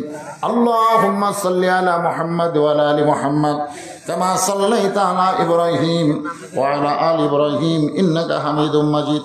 আল্লাহুম্মা বারিক আলা মুহাম্মাদ ওয়া আলা আলি মুহাম্মাদ কামা বারাকতা আলা ইব্রাহিম ওয়া আলা আলি ইব্রাহিম ইন্নাকা হামিদুম মাজিদ। ভাইজান, আপনাদের সিংড়াতে কিছু কিছু মাহফিলে মোনাজাতের আগে তবরক দেয়। আমি আজকে বলতেছি, মোনাজাতের দাম বেশি না তবরকের দাম বেশি? আবার অনেক সময় মোনাজাত চলাকালীন তবরক দেয়। আমরা যখন হাত তুলি, খুব খেয়াল করবেন, আমরা কিন্তু যার তার কাছে হাত তুলি না, আমরা হাত পাতাইছি কার কাছে? আপনারা বলেন তো, তার সব কিছু দেওয়ার ক্ষমতা আছে না নাই? ওই সময় 1 টোপলা পোলা যখন দিল, আপনার মন যদি আল্লাহর দিকে না থাকে, পোলার দিকে যায়, তখন মোনাজাত কবুল হবে? এখন হবে? মোনাজাত হলো সবচাইতে দামি গুরুত্বপূর্ণ ইবাদত। আর দোয়া মুখল ইবাদাহ। দোয়া হচ্ছে সমস্ত ইবাদতের মাথা। আপনার যে হাত তোলে মোনাজাত করে, কি তুই মুই একটা জিনিস?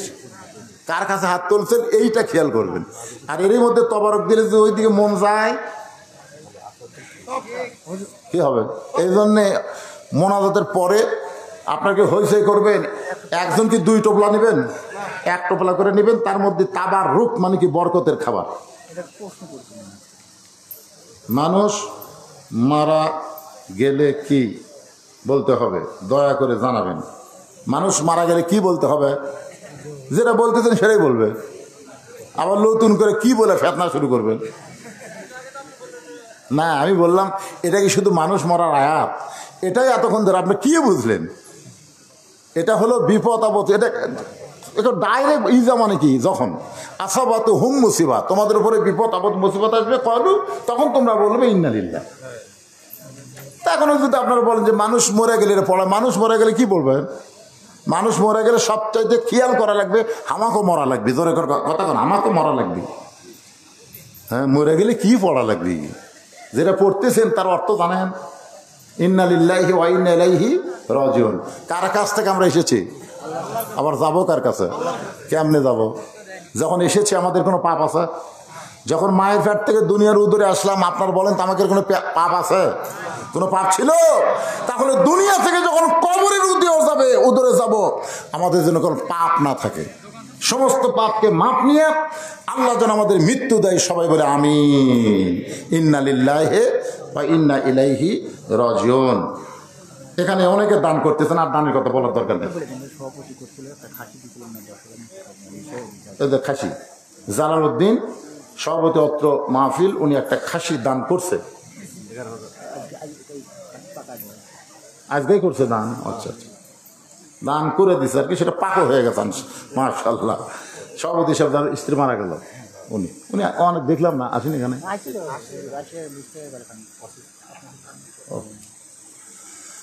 চান্স থাকলে আবার বিয়ে করবেন, অসুবিধা নাই। না, যদি চান্স থাকে আর যদি না থাকে করবেন না, ধৈর্য ধারণ করবেন। একাব্বর সূর্যপুর থেকে উনি 500 টাকা দান করছে, আল্লাহ দান কবুল করেন। আসাদুল সূর্যপুর বাকি 500 টাকা দান করছে, আল্লাহ দান কবুল করেন। আল্লাহ যাদের নাম বললাম না, সকলের দানকে আল্লাহ আপনি কবুল করেন। সকলে বলে আল্লাহুম্মা আমিন। আস্তাগফিরুল্লাহ আল্লাযী লা ইলাহা ইল্লা হুয়াল হাইয়ুল কাইয়্যুম ওয়া আতুবু ইলাইহি। যারা বাহিরে আছেন আপনারা তো মুসলমানের মধ্যেই, ভিতরে আসেন। ওই দরজার উপর থাকে কি হবে, ভিতরে আসেন, সবাই ভিতরে আসেন। আর যারা তাবারক দিবেন আপনারা তাবারক নিয়ে ভিতরে আসেন। যারা তাবারক নেবে হইচই করবে না, 1 টোপলার বেশি 2 টোপলার নিবেও না। আপনার যদি দেন বেশি করে তাহলে নিবে, তাছাড়া নিবে না। এরকম অধৈর্য বেশি নেওয়ার মানুষ আজকের মাহফিলে কেউ নেই। তার মধ্যে আমাদের আল্লাহর একজন বান্দি দুনিয়া থেকে বিদায় নিয়েছে, আমাদের যাওয়া লাগবে খামাখা। কিসের দুনিয়া? মিশে মায়ায় বন্দি থাইকা করলাম কত খেলা, পশ্চিমে তাকিয়া দেখো তোমার ডুইবা গেছে বেলা। আল্লাহুম্মা আমিন। আল্লাহুম্মা আনতাস সালাম ওয়া মিনকাস সালাম, তাবারাকতা ইয়া যাল জালালি ওয়াল ইকরাম। আয় আল্লাহ তাআলা, মাগরিবের নামাজের পর থেকে রাত 1টা পার হয়ে গেছে, দীর্ঘ সময় পর্যন্ত তোমার বান্দা বান্দিরা আরামের বাড়ি ঘুমকে বাদ দিয়া কোরআন হাদিসের মহব্বত কলিজায় নিয়ে এই জান্নাতের বাগানে বসে বসে আলোচনা শোনার শেষে আমি গুনাহগারের সঙ্গে রহমতের দরজায় ফকির হয়ে দোকানে হাত তুলেছে। মেহেরবানি করে আজকের মাহফিল আমাদের সকলের হেদায়েতের জন্যে, নাজাতের জন্যে, জান্নাতের জন্যে কবুল করো আল্লাহ। এই মাহফিলের শুরু থেকে শেষ পর্যন্ত যত আলোচনা হয়েছে, দুটো বিচ্যুতি ভুল হয়ে গেলে মাফ করে হাদিয়া মঞ্জুর করো। সোনার মদিনায় নবী পাকের রওজা মুবারক আল্লাহ কবুল করে নাও। তামাম আম্বিয়াই কেরাম, আসহাবে কেরাম, তাবিনী কেরাম, তাবিনী কেরাম, তামাম পৃথিবীর মাটির নিচে যত মুমিন মুমিনাত শুয়ে আছে আল্লাহ, সকলের আরওয়াফরে হাদিয়া কবুল করো আল্লাহ।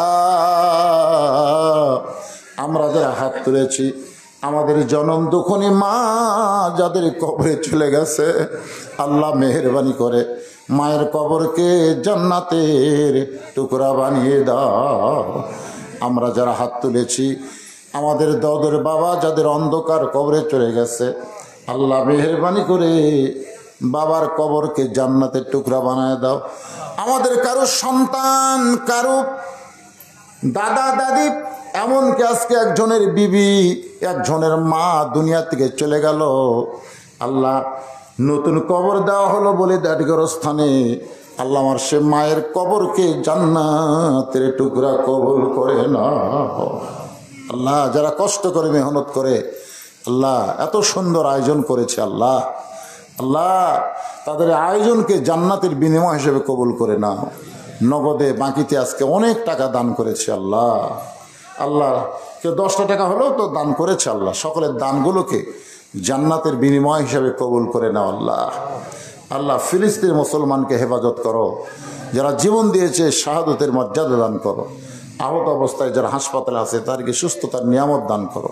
আমরা যারা হাত তুলেছি আল্লাহ, কে কোন নিয়তে হাত তুলেছি, সকলের নেক নিয়ত দিকে আশাকে তুমি কবুল করো। পর্দার অন্তরালে আমার মা বোনেরা বসে বসে আলোচনা শুনতেছে আল্লাহ, তাদের সকলকে পর্দানিশি কবুল করো আল্লাহ। যারা তবারক দিবেন হইচই করেন না, এরা মনে করতেছে আল্লাহ আমাকে তবারক পাক করার জন্য দুনিয়া পাঠাছে, আর এই তবারক বাঁটার জন্য পাঠাছে। ওরকে চাল চরিত্র দিকে তাই মনে হয় নাকি কোন? আরে একটা মোনাজাতের মধ্যে সামিল হওয়ার মতন ভাগ্য যাদের হলো না, হইচই করতে করতে জীবন গেল, মরেও যাবো এই অবস্থায়। আল্লাহ যারা কষ্ট করে মেহনত করে তাবারক পাক করে জনগণকে খাওয়াতে চায় আল্লাহ, তাদের সকলকেই তুমি মাফ করে দাও আল্লাহ।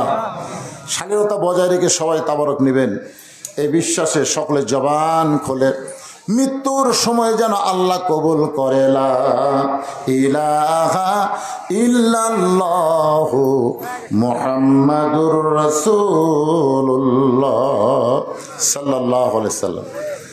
আপনারা ভিতরে এসে তাবারক দেন, হইচই করেন না। একটা লোক লড়াচড়া করবে না, 2বার নেবে না।